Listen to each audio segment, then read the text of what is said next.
నా తప్పు తెలుసుకున్నానని చెప్పడానికి చాలా సంస్కారం ఉండాలి. అదంతా తేలిగ్గా ఏం రాదు.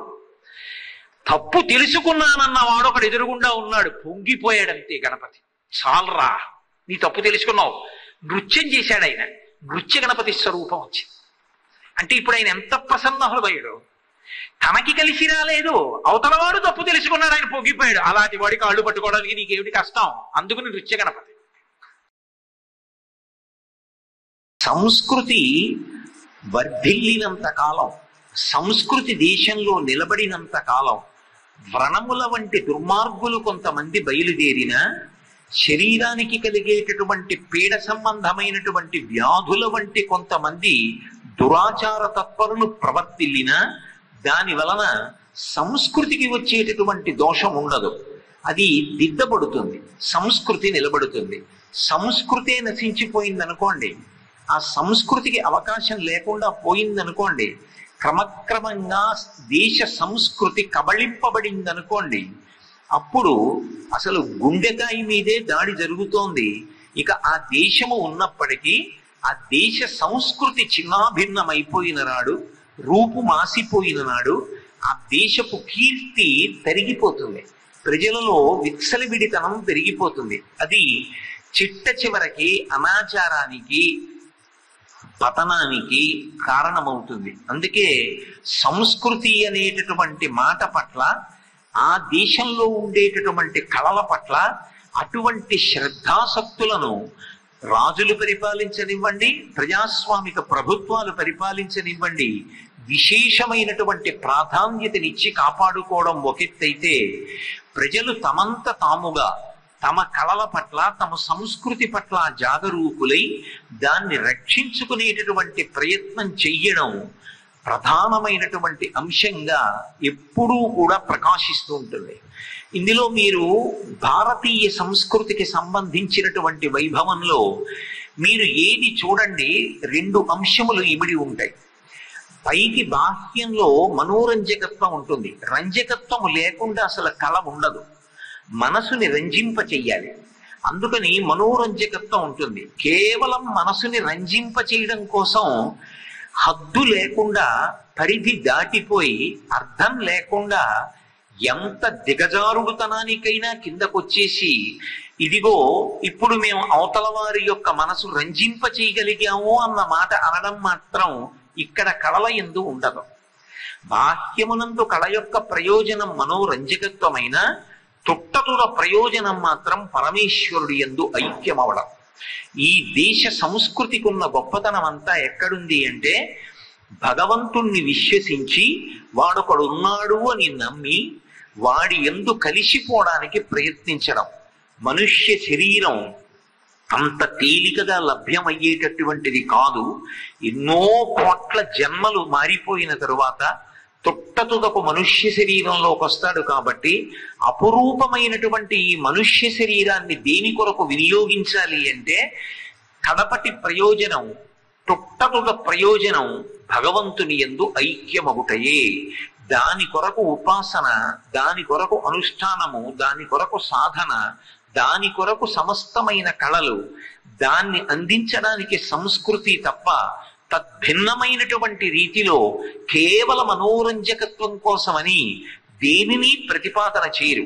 అందుకే నవరసాలు ఉంటాయి, కానీ నవరసాల యొక్క చిట్ట చివరి ప్రయోజనం ఏమిటి అంటే, భక్తి మార్గంలో మనిషిని ప్రయాణింపచేసి, భక్తితో కూడినటువంటి కర్మాచరణలు చేసి చేసి చేసి చేసి చేసినటువంటి కారణం చేత ప్రీతి పొందినటువంటి భగవంతుడు ఆ వ్యక్తికి చిత్తశుద్ధినిస్తే, చిత్తశుద్ధి ఎక్కడ ఉందో అక్కడ పాత్రత ఉన్నది కనుక భగవంతుడు జ్ఞానాన్ని కటాక్షిస్తే, ఆ జ్ఞానము చేత మళ్ళీ పుట్టవలసిన అవసరం లేని పునరావృత్తి రహిత శాశ్వత శివ సాయుధ్య స్థితి కొరకు కళలు ఉపయోగపడతాయి, సంస్కృతి ఉపయోగపడుతుంది తప్ప కేవలం మనోరంజకత్వం కోసమే కళలని, సంస్కృతిని ఉపయోగించడం ఈ దేశము యొక్క ఆచారము కాదు. అందుకే ప్రపంచంలో ఎన్ని దేశాలు ఉండనివ్వండి, ఈ దేశానికి అంత గొప్పతనం ఎందుకు వచ్చింది అంటే, ఈ దేశంలో ఉండేటటువంటి ప్రజలు దేన్ని అనుష్ఠించనివ్వండి, ఏ కళని అభ్యాసం చేయనివ్వండి, ఏది పాటించనివ్వండి, పరమ ప్రయోజనం మాత్రం భగవంతుని యందు చేరుటయే. అది విడిచిపెట్టిన నాడు ఆ జీవితానికి అర్థం ఏమి ఉండదు. మీరు సంగీతమే తీసుకోండి, మనం బాహ్యంలో సంగీతము అంటే కంఠంతో పాట పాడడము అని అనుకుంటాం, కానీ శాస్త్రం అలా చెప్పలేదు. సంగీతం అనగా ఏమి అంటే వాద్యం, నృత్యంచ, ఘోషంచ, ఈ మూడు కలిపి సంగీతం ఇది ఉచ్యతే అని చెప్పింది. వాద్యం, నృత్యంచ, గీతంచ. వాద్యము ఏదైనా ఒక వాద్య పరికరాన్ని మ్రోగించి అందులోంచి శబ్దాన్ని సృష్టించడం, అలాగే ఒక పాట పాడడం, అలాగే ఒక నృత్యం చేయడం. ఈ మూడిటికి కలిపి సంగీతం అని పేరు తప్ప సంగీతము అంటే కేవలం ఒక కంఠముతో పాడేటటువంటి పాట ఒక్కదాన్ని సంగీతము అని పిలవలేదు. అందుకే ఇది అంతా కూడా దేన్ని ఇస్తుంది అంటే శబ్దము సహకారముగా స్వీకరించి అయినా భగవత్తత్వాన్ని ఆవిష్కరిస్తుంది, లేదా శబ్దమును సృజిస్తుంది. శబ్దమునకు ధ్వనికి ప్రధానమైనటువంటి తేడా ఉంటుంది. ధ్వని అన్నాను అనుకోండి, అది అర్థాన్ని ప్రతిపాదన చేయదు. ఒక పసిపిల్లవాడు ఆడుకుంటూ ఆడుకుంటూ ఏదో ఉంగా అన్నాడు అనుకోండి, ఆ వచ్చినటువంటి ధ్వనికి అర్థం ఏమిటి అని అడిగారు అనుకోండి, దానికి అర్థం ఏమి ఉండదు. ఏ అర్థాన్ని ప్రతిపాదన చేయకపోతే ధ్వని అంటారు. అర్థాన్ని ప్రతిపాదిస్తే దాన్ని శబ్దము అంటారు. సనాతన ధర్మము యొక్క జీవం అంతా ఎక్కడుంటుంది అంటే శబ్దము మీద ఆధారపడి ఉంటుంది. వేదమునకు కూడా శబ్దమనే పేరు, అందుకే శబ్దరాశి అని పిలుస్తారు వేదాన్ని. అటువంటి వేదంలో ఏ శబ్దానికి పట్టాభిషేకం చేశారో, శబ్ద బ్రహ్మమయీ చరాచరమయీ జ్యోతిర్మయీ వాంగ్మయీ అని సరస్వతీదేవిని ప్రార్థన చేశారో, అటువంటి ఆ తల్లి స్వరూపమైనటువంటి శబ్దమునందు సంగీతమునకు ఒక ప్రత్యేకమైనటువంటి ప్రాధాన్యత. మీరు భారతీయమైనటువంటి సంగీతాన్ని పరిశీలనం చెయ్యండి, దాని యొక్క తాత్పర్యము, దాని యొక్క చరమ ప్రయోజనమేమి అంటే పరమేశ్వరుణ్ణి చేరుకొనుటయే. అందుకే నాదోపాసనము అంటారు. నాదోపాసనం అంటారు తప్ప రంజకత్వం కోసం పాట పాడుతున్నాను అనరు. నాదోపాసన అంటే సమస్త శబ్దము ఎక్కడి నుంచి పుడుతోందో దాన్ని నాదం అంటారు. స్వరము, శృతి ఈ రెండు వేరువేరుగా ఉండేటటువంటి ఆస్తిక్య బుద్ధిని విడిచిపెట్టేసి రెండు ఒకటైపోయి అణిగిపోయి హృదయ కుహరంలోకి చేరిపోతే గాయకుడు నిశ్శబ్దంలో ఆ లోపల అనుభవించగలిగినటువంటి స్థితికి నాదమని పేరు. అందుకే ఆ నాదాన్ని ఉపాసన చేస్తారు. ఆ నాదోపాసన ద్వారా చిట్ట చివరికి పరమేశ్వరుణ్ణి చేరుకుంటారు. సంగీతము యొక్క ప్రధాన ప్రయోజనం అదే. అందుకే త్యాగరాజస్వామి సంగీత త్రయంలో ప్రధానమైనటువంటి వ్యక్తి. త్యాగరాజస్వామి, ముత్తుస్వామి దీక్షితార్, శ్యామశాస్త్రి గారు, ఈ ముగ్గురిని సంగీత త్రయం అని పిలుస్తాం. అటువంటి త్యాగరాజు గారు పరమశివుని యొక్క అనుగ్రహం చేత పుట్టినటువంటి కారణజన్ములు. జీవితం అంతా రామచంద్రమూర్తిని ఉపాసన చేసిన వారు. రామోపాసన చేశారు అంటే దాని అర్థం శివద్వేషి అని కాదు. ఉన్న పరబ్రహ్మాన్ని, రాముణ్ణి ఇష్టదైవంగా చూస్తూ ఆయన మీద పాటలు పాడి తరించినటువంటి వ్యక్తి. ఆయన మీద భక్తి ఆయన చేత తనకి ఏ అవసరాన్నైనా తీర్పించగలిగినటువంటిదని, తను ప్రత్యేకంగా తనకి అవసరాలు వస్తాయని ఏదీ సంపాదించి దాచుకోవలసిన అవసరం ఉండదని పండిపోయినటువంటి భక్తితో నమ్మినటువంటి సద్గురు. అందుకే ఎన్ని తత్వ సంబంధమైన విశేషాలను ఆయన ఆవిష్కరించారు. కేవలం రంజకత్వం కోసం పాడినటువంటి కీర్తనలు కావువి. నేను మీకు ఒక ఉదాహరణ చూపించాలి అంటే, త్యాగరాజస్వామి ఒక చోట అసలు గాన వైభవం గురించి మాట్లాడారు. మాట్లాడుతూ ఆయన అన్నారు, నాదతను మనీషం శంకరం నమామి మే మనసా శిరసా నాదతను మనీషం శంకరం. ఆ శంకరుడు ఎటువంటి వాడు అన్నదానికి ఆయన అన్నారు, నిగమోత్తమ సామవేద సారం వారం వారం. అది నిగమోత్తమం ఎందువల్ల అయింది అంటే మోదకర. మోదమును ఇవ్వగలిగినది కాబట్టి మోదకర నిగమోత్తమ సామవేద సారం వారం వారం నమామి మే మనసా శిరసా నాదతను మనిషం శంకరం. సద్యోజాతాది పంచవక్త్రజ వర సరిగమ పదని విద్యాలోలం విదళిత కాలం విమల హృదయ త్యాగరాజ పాలం నాదతను మనిషం శంకరం అంటారాయన. శంకరుడెవరు అన్న దాని మీద మహాతత్వవేత్తగా ప్రతిపాదన చేస్తున్నారు. ఒక శంకర భగవత్పాదుడు శివుడి గురించి ఎలా చెప్తారో, వేదం శివుడి గురించి ఎలా మాట్లాడుతుందో, పోతన గారు శివస్వరూపము యొక్క తత్వాన్ని అగ్నిముఖంబు పరాపరాత్మకమాత్మ కాలంబు గది రత్నగర్భ పదము శ్వసనంబు నీయుర్పు రసన జలీషుండు దిశలు కర్ణంబులు దివము నాభి సూర్యుండు కన్నులు శుక్లంబు సలిలంబు జఠరంబు జలధులు చెదలు శిరము సర్వౌషధులు రోమచయము శల్యంబు లద్రులు మానసమృతకరుండు చందములు ధాతువులు ధర్మసమితి హృదయమాస్య పంచకముపనిషదాహ్వయంబైన నీరూపు సరసత్వమై శివాఖ్యై స్వయం జ్యోతి ఉప్పు వాద్యమగుచు అని ఎలా ప్రతిపాదన చేశారో, ఆ తత్వం అంతటా నిండి ఉండేది అని ప్రతిపాదన చేసినట్టుగా మహానుభావుడైనటువంటి త్యాగరాజస్వామి సంగీతపరంగా శంకరుడెవరు అన్నదాన్ని ఆవిష్కరించారు. ఆయన దాన్ని నిర్వచనం చేస్తూ అన్నారు, అసలు నాదతను మనిషం శంకరం, శంకరుడికి ఒక శరీరం ఉన్నది అని కదా. సాకార రూపంలో చూస్తే సగుణ నిర్గుణ సాధు ద్విధా ప్రోక్త మనీషిభి సగుణ రాగిభి సేవ్య నిర్గుణాతుర్ విరాగిభి అని వేదవ్యాసుడు దేవి భాగవతంలో. సగుణముగా చూసి ఆరాధన చేసేటటువంటి వాడు కోర్కెలున్నటువంటి వాడు, సగుణముగా కాకుండా కేవలముగా నిర్గుణముగా ఉపాసన చేసేటటువంటి వాడు జ్ఞాన పిపాస కలిగిన వాడు. ఆర్తో జిజ్ఞాసురర్థార్థి జ్ఞానీచ భరతర్షభ అంటాడు భగవద్గీతలో గీతాచార్యుడు. ఆర్తి కలిగిన వాడు కానీ, జిజ్ఞాసువు కానీ, అర్థార్థి కానీ, జ్ఞాని కానీ నలుగురు ఆయన దగ్గరికే వెడతారు. వెళ్ళి ఆయన దగ్గరే నాకు ఇది కావాలి అని అడుగుతారు అని కృష్ణ పరమాత్మ గీతాలో చెప్పి ఉన్నాడు. కాబట్టి ఎవరైనా ఆయన దగ్గరికి వెళ్ళవలసిందే. ఒక సాకార రూపంతో ఉంటే శివుడు ఎలా ఉంటాడు అన్నదాన్ని మనకి శాస్త్రాల్లో చెప్పారు. ఈ నేత్రంతో చూడడానికి వీలుగా ఆయన ఒక రూపాన్ని ధరించి మన ఎదురుగుండా నిలబడ్డాడు అనుకోండి. పునుకల పేరు కంఠమున భూరి భుజంగము భూషణంబుగా అనయము భస్మధారణము అద్రి నివాసము మీరు విల్లుగా అనువుగ దంతి చర్మమును హస్తములందు కపాల శూలముల్ పడివడిదాల్తు శంకరు కృపావరు రూపమును ఆశ్రయించతన్ అంటారు. ఎన్నో ధ్యాన శ్లోకాలు ఆయన మీద. ధవళవపుషమిందూర్ మండలే సన్నివిష్టం భుజగవలయహారం భస్మదిగ్ధాంగమీశం మృగయ పరశుపాణిం చారు చంద్రార్థమౌళిం హృదయ కమల మధ్యే సంతతం చింతయామి. 63 లీలామూర్తులు ఇలా ఉంటాడు అని సాకార రూపాన్ని ధ్యానం చేస్తాం. త్యాగరాజస్వామి అన్నారు, అసలు శంకరుడి యొక్క శరీరం ఏమి? నాదమే ఆయన యొక్క శరీరం. నాదతనుం అనిశం శంకరం.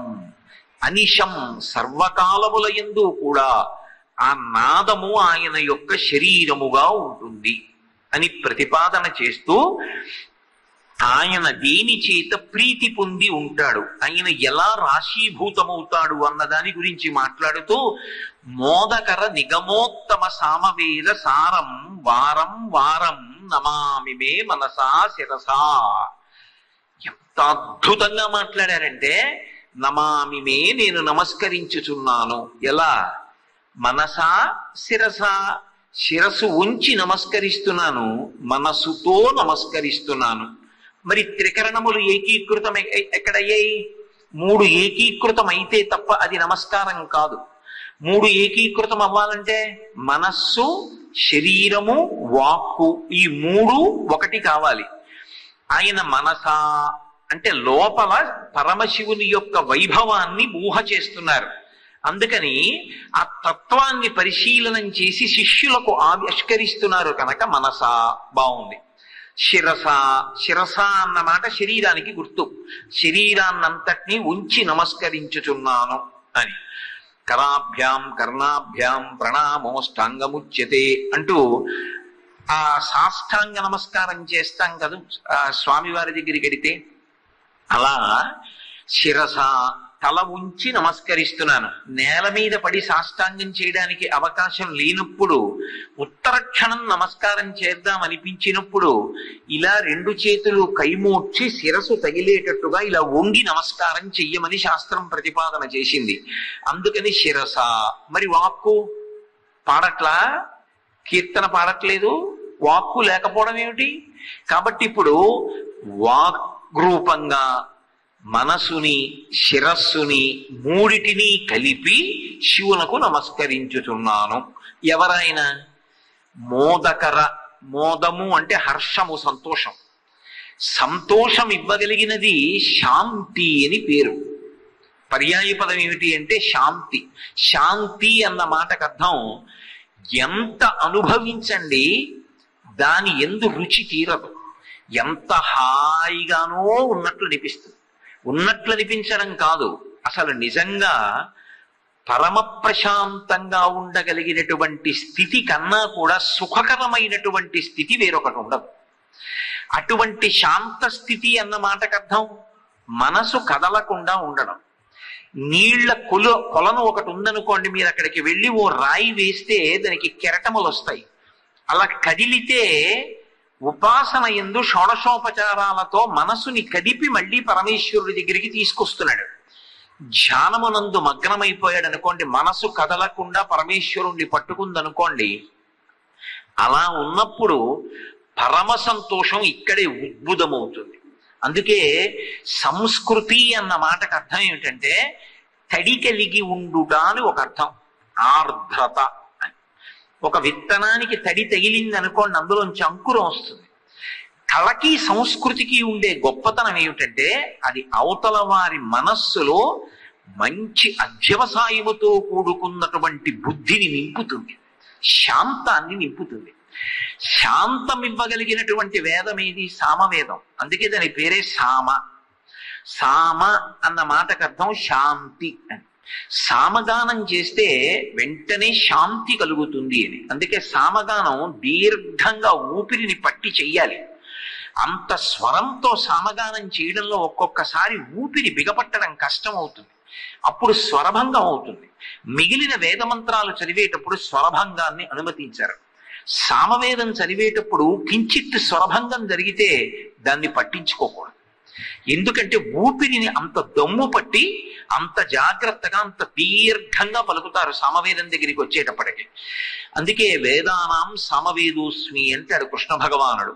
వేదాలలో నేనే సామవేదాన్ని అంటాడు. ఆ సామ అంటే శాంతి. సామము పాడితే శాంతి కలుగుతుంది. అందుకే సామగానం జరుగుతోంది అనుకోండి, ప్రశాంతత కలుగుతుంది. సంగీతము సామవేదంలోంచి వచ్చింది. అందుకే సంగీతం యొక్క ఉత్తరక్షణ ఫలితం ఏమిటి అంటే అవతలవాడు ప్రశాంత పడతాడు. ఎవరు ప్రశాంత పడతారు అంటే ఎప్పుడూ అస్థిమితంగా ఉండేవాళ్ళు ప్రశాంత పడతారు. అందుకే ఆ సంగీతం గురించి మాట్లాడుతూ సంగీతమపి సాహిత్యం సరస్వతశ్చ స్తనద్వయం ఏకమాపాతమధురం అన్యదాలోచనామృతం. సరస్వతీదేవి యొక్క రెండు స్తనములు సంగీత సాహిత్యములు. సంగీతమనబడేటటువంటి స్తనంలోంచి వచ్చేటటువంటి పాలు అవతల వాడికి ఏ విధమైనటువంటి ప్రజ్ఞ ఉన్నది అన్నదానితో సంబంధం లేకుండా సంతోషాన్ని ఇస్తాయి. అదే సాహిత్యం అయితే కొంత శక్తి ఉంటే తప్ప అర్థం చేసుకుని ఆనందాన్ని పొందలేడు. పశుర్వేత్తి శిశుర్వేత్తి వేత్తిగాన రసంఫణి. ఎప్పుడూ అస్థిమితంతో కోపంతో ఊగిపోయేటటువంటి పాము కూడా సామగానం వినపడితే ఆగిపోతుంది. అలా పడగ అలాగే పెట్టి ఆగిపోతుంది, కరవదు. అలాగే శిశుర్వేత్తి ఎప్పుడూ అస్థిమితంగా కదిలిపోతూ ఏడుస్తూ అటు తిరుగుతూ ఇటు తిరుగుతూ అది పట్టుకుని ఇది పట్టుకుని ఈ అల్లరి చేసి ఆ అల్లరి చేసేటటువంటి పిల్లలు కూడా సామగానం వినపడితే అలా ఉండిపోతారు. అలా ఉండిపోయి ఎంతో సంతోషాన్ని పొందుతారు. ఆఖరికి బుద్ధి లేనటువంటి జీవులు కూడా అటువంటి సంగీతం వినపడుతుంటే ప్రసన్నత్వాన్ని పొందుతాయి. కారణం అది సామవేదంలోంచి రావడం, అది శాంతికారకం. ఇది భారతీయ సంగీతానికి ఉన్న గొప్పతనం. ఇది భారతీయ సంస్కృతికి పునాది. దేని కొరకు సంగీతం అంటే శాంతికారకము కావడానికి సంగీతం తప్ప అది విని మనసులో అశాంతి కలగడానికి ఇక్కడ సంగీతము సాధనము కాదు. అందుకే అటువంటి మోదకర నిగమోత్తమ, నిగమములు అంటే వేదములు, వేదములలో ఉత్తమము సామవేదము. అటువంటి సామవేద సారం, ఆ సామము యొక్క సారమే పరమశివుడు. అందుకే ఆయన నటరాజుగా నిలబడ్డాడు అనుకోండి, సమస్త కళలు ఆయన నుంచి ఉద్భవిస్తాయి. అన్ని కళలు ఆయన నుండే వచ్చాయి. ఈశాన సర్వ విద్యానాం ఈశ్వర సర్వభూతానాం బ్రహ్మాధిపతి బ్రహ్మణోధిపతి బ్రహ్మ శివో మే అస్తు సదాశివోం. అన్ని కళలు ఆయనలోంచి వచ్చాయి. అంత వేగంగా నృత్యం చేస్తాడని ఆయన రజోగుణ తమో గుణాలకు ఏమైనా వశపడతాడనుకుంటున్నారా? సదాశివోం, ఎల్లప్పుడూ శివుడే. పరమ ప్రశాంతంగా, కళ్యాణమూర్తిగా, భద్రమూర్తిగా, శ్రేయోమూర్తిగా ఉంటాడు. అలా ఉండగలగడం రాశీభూతమైనటువంటి సామవేద సారము శివుడే. సామగానం పాడడం అంటే అది ఏదో కాదు, పరమశివుణ్ణి ఉపాసన చేయడమే. యాజ్ఞవల్క మహర్షి వీణ మీద అనేకమైనటువంటి రహస్యాలు చెప్పారు. ఆ రహస్యాలు చెప్తూ ఆయన ఒక మాట చెప్పారు. ఎవరైనా వీణ వాయించేటప్పుడు గురుముఖత నేర్చుకుని స్వరం తప్పకుండా వీణ వాయిస్తూ కళ్ళు మూసుకుని తనలో తాను పరవశించగలిగిన వాడైతే ఇక వాడికి ఏ విధమైనటువంటి ఇతర ఉపాసనలు అక్కర్లేదు, వాడు పరమేశ్వరుణ్ణి చేరిపోతాడు అని నేను కాదు, యాజ్ఞవల్క మహర్షి నిర్ధారణ చేశారు. అంత గొప్పది. అందుకే అసలు ఆ వీణ చేతిలో పట్టుకున్నారనుకోండి, అంతే, అది శాంతాన్ని ఇస్తుంది. కాబట్టి అటువంటి శాంతము రాశీభూతమైతే ఆయన శివుడు. అందుకని నాదతను వనిషం శంకరం, ఆ శంకరుడు మోదకర నిగమోత్తమ సామవేద సారం వారం వారం అంటే మళ్ళీ మళ్ళీ, వారం వారం అంటే వారానికి ఒకసారని కాదు. సంస్కృతంలో వారం వారం అంటే పరమ సంతోషాన్ని పొంది ఆ సామగానమే, ఆ శాంతి స్థానమే రాశీభూతమై శివుడిగా వచ్చిందని తెలుసుకుని మళ్ళీ మళ్ళీ మళ్ళీ మళ్ళీ మళ్ళీ మళ్ళీ నేను నమస్కరిస్తున్నాను ఆ శివుడికి. ఆయనే నాదతనము, ఆయన తనువంతా నాదమే. ఇప్పుడు అటువంటి శివుడిలోంచి సంగీతం వచ్చింది. ఇది భారతీయ సంస్కృతి గొప్పతనం. ఎక్కడి నుంచి వచ్చింది సంగీతం అంటే అది కేవలం మనోరంజకత్వ కోసం వచ్చింది కాదు. సజ్జోజాతాది పంచవక్త్రజవర సరిగమ పదని విద్యా లోలం. లోలం అన్న మాటకు అర్థం సంస్కృతంలో వ్యతిరేకాన్ని కూడా ఇస్తుంది. లోలం అంటే ఆయన లౌల్యం పొందాడండి అంటారు. దాని మీద విపరీతమైన వ్యామోహం అన్నమాట. అది వినేటప్పటికీ ప్రసన్నుడైపోతాడు. నిజం కూడా. ఒకప్పుడు కాశీపట్టణంలో గజాసురుడు యుద్ధానికి వచ్చాడు పరమశివుడి మీద. కాశీపట్టణాన్ని పాడు చేస్తుంటే గజాసురుడి మీదకి యుద్ధానికి వెళ్ళాడు శివుడు. ఇద్దరికి యుద్ధం జరిగింది. వీడితో యుద్ధం చేస్తూ సమయం పాడు చేసుకోవడం ఏమిటని పరమశివుడు ఆ ఏనుగు రూపంలో వచ్చాడు. త్రిశూలానికి గుచ్చి పైకెత్తి త్రిశూలాన్ని పక్కన పెట్టుకుని ధ్యానం చేసుకుంటున్నాడు. మరి ఆయన శాంతమూర్తి కదూ, ప్రశాంతంగా కూర్చున్నాడు. ఈ పైన ఏనుగు తన బరువుకి తానే త్రిశూలానికి దిగబడిపోతోంది. ఇక తెలుసుకున్నాడు నా ప్రాణాలు పోతాయని. సామవేదం గానం చేశాడు. వెంటనే పరమశివుడు ప్రసన్నుడై తలెత్తి ఇలా చూశాడు. ఎంత బాగా తెలివేవురా సామవేదం అన్నాడు. సామగానం, సామం గానం చేస్తారు. సంతోషపడి చూశాడు. చూసేటప్పటికి ఆయన అన్నాడు, శంకర నాదొక కోరిక, దీనికి రక్తం ఇప్పుడు కూడా ఇంకకూడదు, మాంసము ఎండిపోకూడదు, ఈ తోలు ఎండి గట్టి పడకూడదు, దుర్గంధము ఇష్టము కాకూడదు. దీన్ని నువ్వు ఎప్పుడూ కట్టుకుని కాశీపట్టణంలో తిరుగుతూ ఉండాలి. నా శరీరం వదిలేశాక తోలు ఒలిచి నువ్వు కట్టుకోవాలి. ఇది నా కోరిక అన్నాడు. తథాస్తు అన్నాడంతే. అందుకని ఏనుగు తోలు ఒలిచి కట్టుకుని కృత్తివాసేశ్వరుడు అన్న పేరుతో కాశీపట్టణంలో వెలిశాడు. ఇప్పటికీ మీరు ఆ శివలింగం దగ్గరికి వెడితే ఏనుగు పృష్ఠభాగం ఎలా ఉంటుందో అలాగే ఉంటుంది ఆ శివలింగం. కాబట్టి ఆయన మహానుభావుడై సాక్షాత్తు సంగీతమే వచ్చి రాశీభూతమై నిలబడితే ఎలా ఉంటుందో అటువంటి సామగాన సారముగా నిలబడినటువంటి శివుడు ఆ నాదమును తనువుగా పొందిన వాడికి వారం వారం మళ్ళీ మళ్ళీ నమస్కరిస్తున్నాను. సంగీతం అంతా దేని మీద ఆధారపడింది? సప్తస్వరాల మీద ఆధారపడింది. సా రి గా మా పా దా ని. ఈ 7 స్వరాలు ఎక్కడి నుంచి వచ్చాయి? ఇది భారతీయ సంగీతం యొక్క గొప్పతనం, ఇది భారతీయ సంస్కృతి గొప్పతనం. త్యాగరాజస్వామి అన్నారు, సద్యోజాతాది పంచవక్త్ర జ. జ అంటే సంస్కృతంలో పుట్టడం. నీరజ అన్నాను అనుకోండి, నీటి నుండి పుట్టినది తామర పువ్వు. అలా సద్యోజాతాది పంచవక్త్రజ, పరమశివుడికి 5 ముఖాలు. సద్యోజాతము, అఘోరము, తత్పురుషము, వామదేవము, పైన ఉండేటటువంటి ముఖం ఈశానము. 5 ముఖాలు ఇలా ఉండవు ఆయనకి, బ్రహ్మగారికి ఉన్నట్టు. ఒకప్పుడు పరమశివుడు తెంపేశాడు. 5వ ముఖం పైకి ఉంటుంది, దాన్ని ఈశానం అంటారు, అది మోక్షకారకం అవుతుంది. 5 ముఖాలతో ఉంటాడు పరమశివుడు. అసలు ఈ సప్తస్వరాలు ఎక్కడి నుంచి వచ్చాయో తెలుసా? పరమశివుని యొక్క ముఖాల్లోంచి వచ్చాయి. వేదం ఎక్కడి నుంచి వచ్చింది? భగవంతుని యొక్క ముఖంలోంచి వచ్చింది. అందుకే అపౌరుషేయము, ఎవరి చేత రచింపబడినది కాదు. శృతి, గురువు గారి దగ్గర స్వరంతో మంత్రాన్ని విని శిష్యుడు నేర్చుకుంటాడు వేదాన్ని, అంతేగాని మంత్రాలు పుస్తకాల్లో రాసుకుని చదువుకోరు ఎక్కడాను.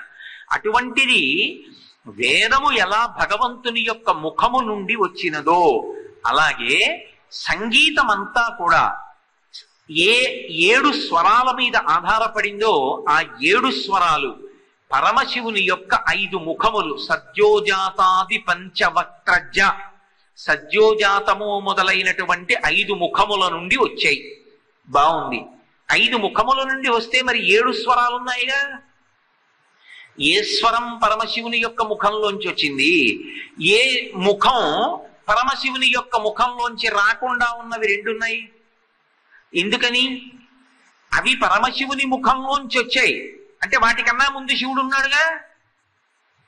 అంటే 2 స్వరాలు ఏవో పరమశివుని యొక్క ముఖంలోంచి వచ్చినవి కావా? లేకుంటే 7 స్వరాలు పరమశివుని యొక్క 5 ముఖాల్లోంచే వస్తే ఏదైనా ఒక ముఖంలోంచి ఒకటి కన్నా ఎక్కువ స్వరాలు వచ్చాయా? అంటే దానికి ఒక ప్రధానమైన కారణం ఒకటి చెప్తారు. భారతీయ సంగీతం ఎంత గొప్పదో చెప్పడానికి.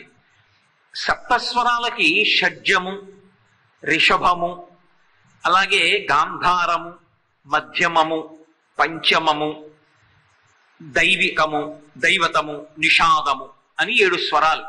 ఈ 7 స్వరాలనే సా రి గా మా పా దా ని అని పిలుస్తారు. ఇందులో షడ్జం చెప్పినప్పుడు షడ్జస్వరం నెమలి యొక్క అరుపులోంచి, అది చేసేటటువంటి శబ్దంలోంచి వచ్చింది అని. దానికి ఆధారం ఏది అంటే నెమలి యొక్క శబ్దం షడ్జం రావడానికి. షడ్జం తర్వాతది రిషభం. రిషభం ఎద్దు యొక్క ధ్వనిలోంచి వచ్చింది, ఎద్దు యొక్క శబ్దంలోంచి వచ్చింది అని. అలాగే గాంధారం, గాంధారం దగ్గరికి వచ్చేటప్పటికి అది మేక యొక్క శబ్దంలోంచి వచ్చింది అని. అలాగే మధ్యమం, మధ్యమం క్రౌంచపక్షి యొక్క శబ్దంలోంచి వచ్చింది అని. పంచమం కోయిల యొక్క కూతలోంచి, కోయిల పాటలోంచి వచ్చింది, కోయిల యొక్క శబ్దంలోంచి వచ్చింది అని. దైవతం, అది గుర్రం యొక్క శబ్దంలోంచి వచ్చింది ఆ స్వరము అని. నిషాదము ఏనుగు యొక్క శబ్దంలోంచి వచ్చింది అని. ఇవి 7 సా రి గా మా పా దా ని అని 7 స్వరాలుగా పిలువబడతాయి. వీటి ఆరోహణ అవరోహణే భగవంతుడి నుంచి విడిపోతే అవరోహణ, మళ్ళీ పైకి ఎక్కితే ఆరోహణ ఈశ్వరుని యందు ఐక్యం అవడం. దానికి సంగీతం పనికి రావాలి అని. ఇందులో 5 స్వరాల్లో 2 స్వరాలు మాత్రం షడ్జం, పంచమం, ఈ 2 శివుని యొక్క 5 ముఖాల్లోంచి రాలేదు. మిగిలిన 5 శివుని యొక్క 5 ముఖాల్లోంచి వచ్చాయి.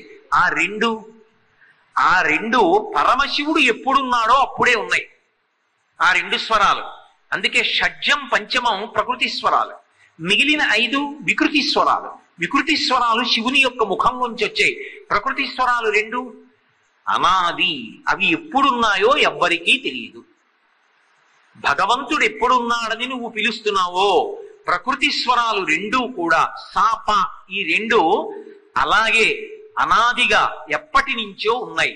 కాబట్టి సద్యోజాతాది పంచవక్త్రజ వర సరిగమ పదని సప్తస్వర విద్యాలోలం విదలిత కాలం. కాలుణ్ణి కూడా చంపినటువంటి వాడు, కాలాతీతుడైన వాడు, యముణ్ణి కూడా చంపినటువంటి వాడైనటువంటి శివుడున్నాడే, ఆయన విమల హృదయ త్యాగరాజ పాలం. విమలమైనటువంటి మనస్సున్న త్యాగరాజుని పరిపాలించేటటువంటి నాదతను మనిషం శంకరం నమామిమే మనసా శిరస. అంటే ఇప్పుడు భారతీయ సంగీతానికి ఆధారభూతములైనటువంటి సప్తస్వరాల్లో 2 స్వరాలు ప్రకృతి స్వరాలు ఎప్పుడున్నాయి? భగవంతుడు ఎప్పుడున్నాడని నువ్వు పిలుస్తున్నావో ఆ 2 స్వరాలు కూడా అప్పుడే ఉన్నాయి. అంటే భారతీయ సంగీతము ఎంత అనాది అయినటువంటి సంగీతం. అందుకే మంగళంపల్లి బాలమురళీకృష్ణ గారు ఒకప్పుడు ఫ్రాన్స్ వెళ్ళారు. ఫ్రాన్స్ వెళ్ళి కచేరీ చేస్తున్నారు. చేస్తుండగా ఒక అతను ఫ్రెంచి భాషలో అప్పటికప్పుడు ఒక పాట రాశాడు. పాట రాసి బాలమురళీకృష్ణ గారికి ఇచ్చాడు. ఇచ్చి ఈ పాట పాడండి అన్నాడు. భారతీయ సంగీతంలో శాస్త్రీయ సంగీతానికి అది ఇముడుతుందా? వెంటనే ఆయన ఒకసారి రాసిన పాట చదివారు. చదివి భారతీయ సంగీతంలో సప్తస్వరాల్లోకి రాగాలలోకి తాళంలోకి దాన్ని తీసుకొచ్చి ఫ్రెంచి భాషలో వ్రాయబడినటువంటి దాన్ని అత్యద్భుతంగా ఆలాపన చేశారు. అద్భుతంగా గానం చేశారు. ఫ్రెంచి ప్రభుత్వం తెల్లబోయింది. ఫ్రెంచి దేశస్థులు తెల్లబోయి ఆయనకి గొప్ప బిరుదిచ్చి సత్కరించారు. భారతీయ సంగీతములోనికి ఇమడనటువంటి ఇతర సంగీతము లేదు. భారతీయ సంగీతము వ్యగ్ర సంగీతములలోకి ఇమడదు. అది మన దేశ సంస్కృతి యొక్క గొప్పతనం. అటువంటి సంస్కృతికి మనం వారసులం అన్నప్పుడు ఒక త్యాగరాజస్వామికి, ఒక ముత్తుస్వామి దీక్షితారికి, ఒక శ్యామశాస్త్రికి, ఒక బాలమురళీకృష్ణ గారికి నమస్కారం చేయకుండా ఎలా ఉండగలం? అది మన గొప్పతనం. అది నాదతను మనిషం శంకరం. ఆ శంకరుడి యొక్క శరీరము నాదము. అందుకే శంకరాచార్యుల వారైతే శివానంద లహరిలో అంటారు సంధ్యారంభ విజృంభితం అంటారు. సంధ్య అంటే చీకటి వెళ్ళిపోయి సూర్యుడు వస్తున్నాడు అనుకోండి, ఆ మధ్యలో ఉన్నటువంటి కాలంలో ఆకాశం ఎర్రబడుతుంది, ప్రాతఃసంధ్య. మధ్యాహ్నం నడినెత్తి మీదకి వస్తాడు, అప్పుడు మాధ్యాహ్నిక సంధ్య. సాయంకాలం చీకటి వస్తూ ఉంటుంది, పగటి వేళ వెళ్ళిపోతూ ఉంటుంది, అప్పుడు మళ్ళీ ఆకాశం ఎర్రబడుతుంది, అప్పుడు మళ్ళీ సాయం సంధ్య. ఏ 2 అయినా సరే ఒక అవస్థలోంచి ఇంకొక దాంట్లోకి మారుతున్నటువంటి మధ్యకాలానికి సంధ్య అని పేరు. పగలు పూర్తయి చీకటి వస్తోంది, దోషం అంటే చీకటి అని ఒక అర్థం సంస్కృతంలో.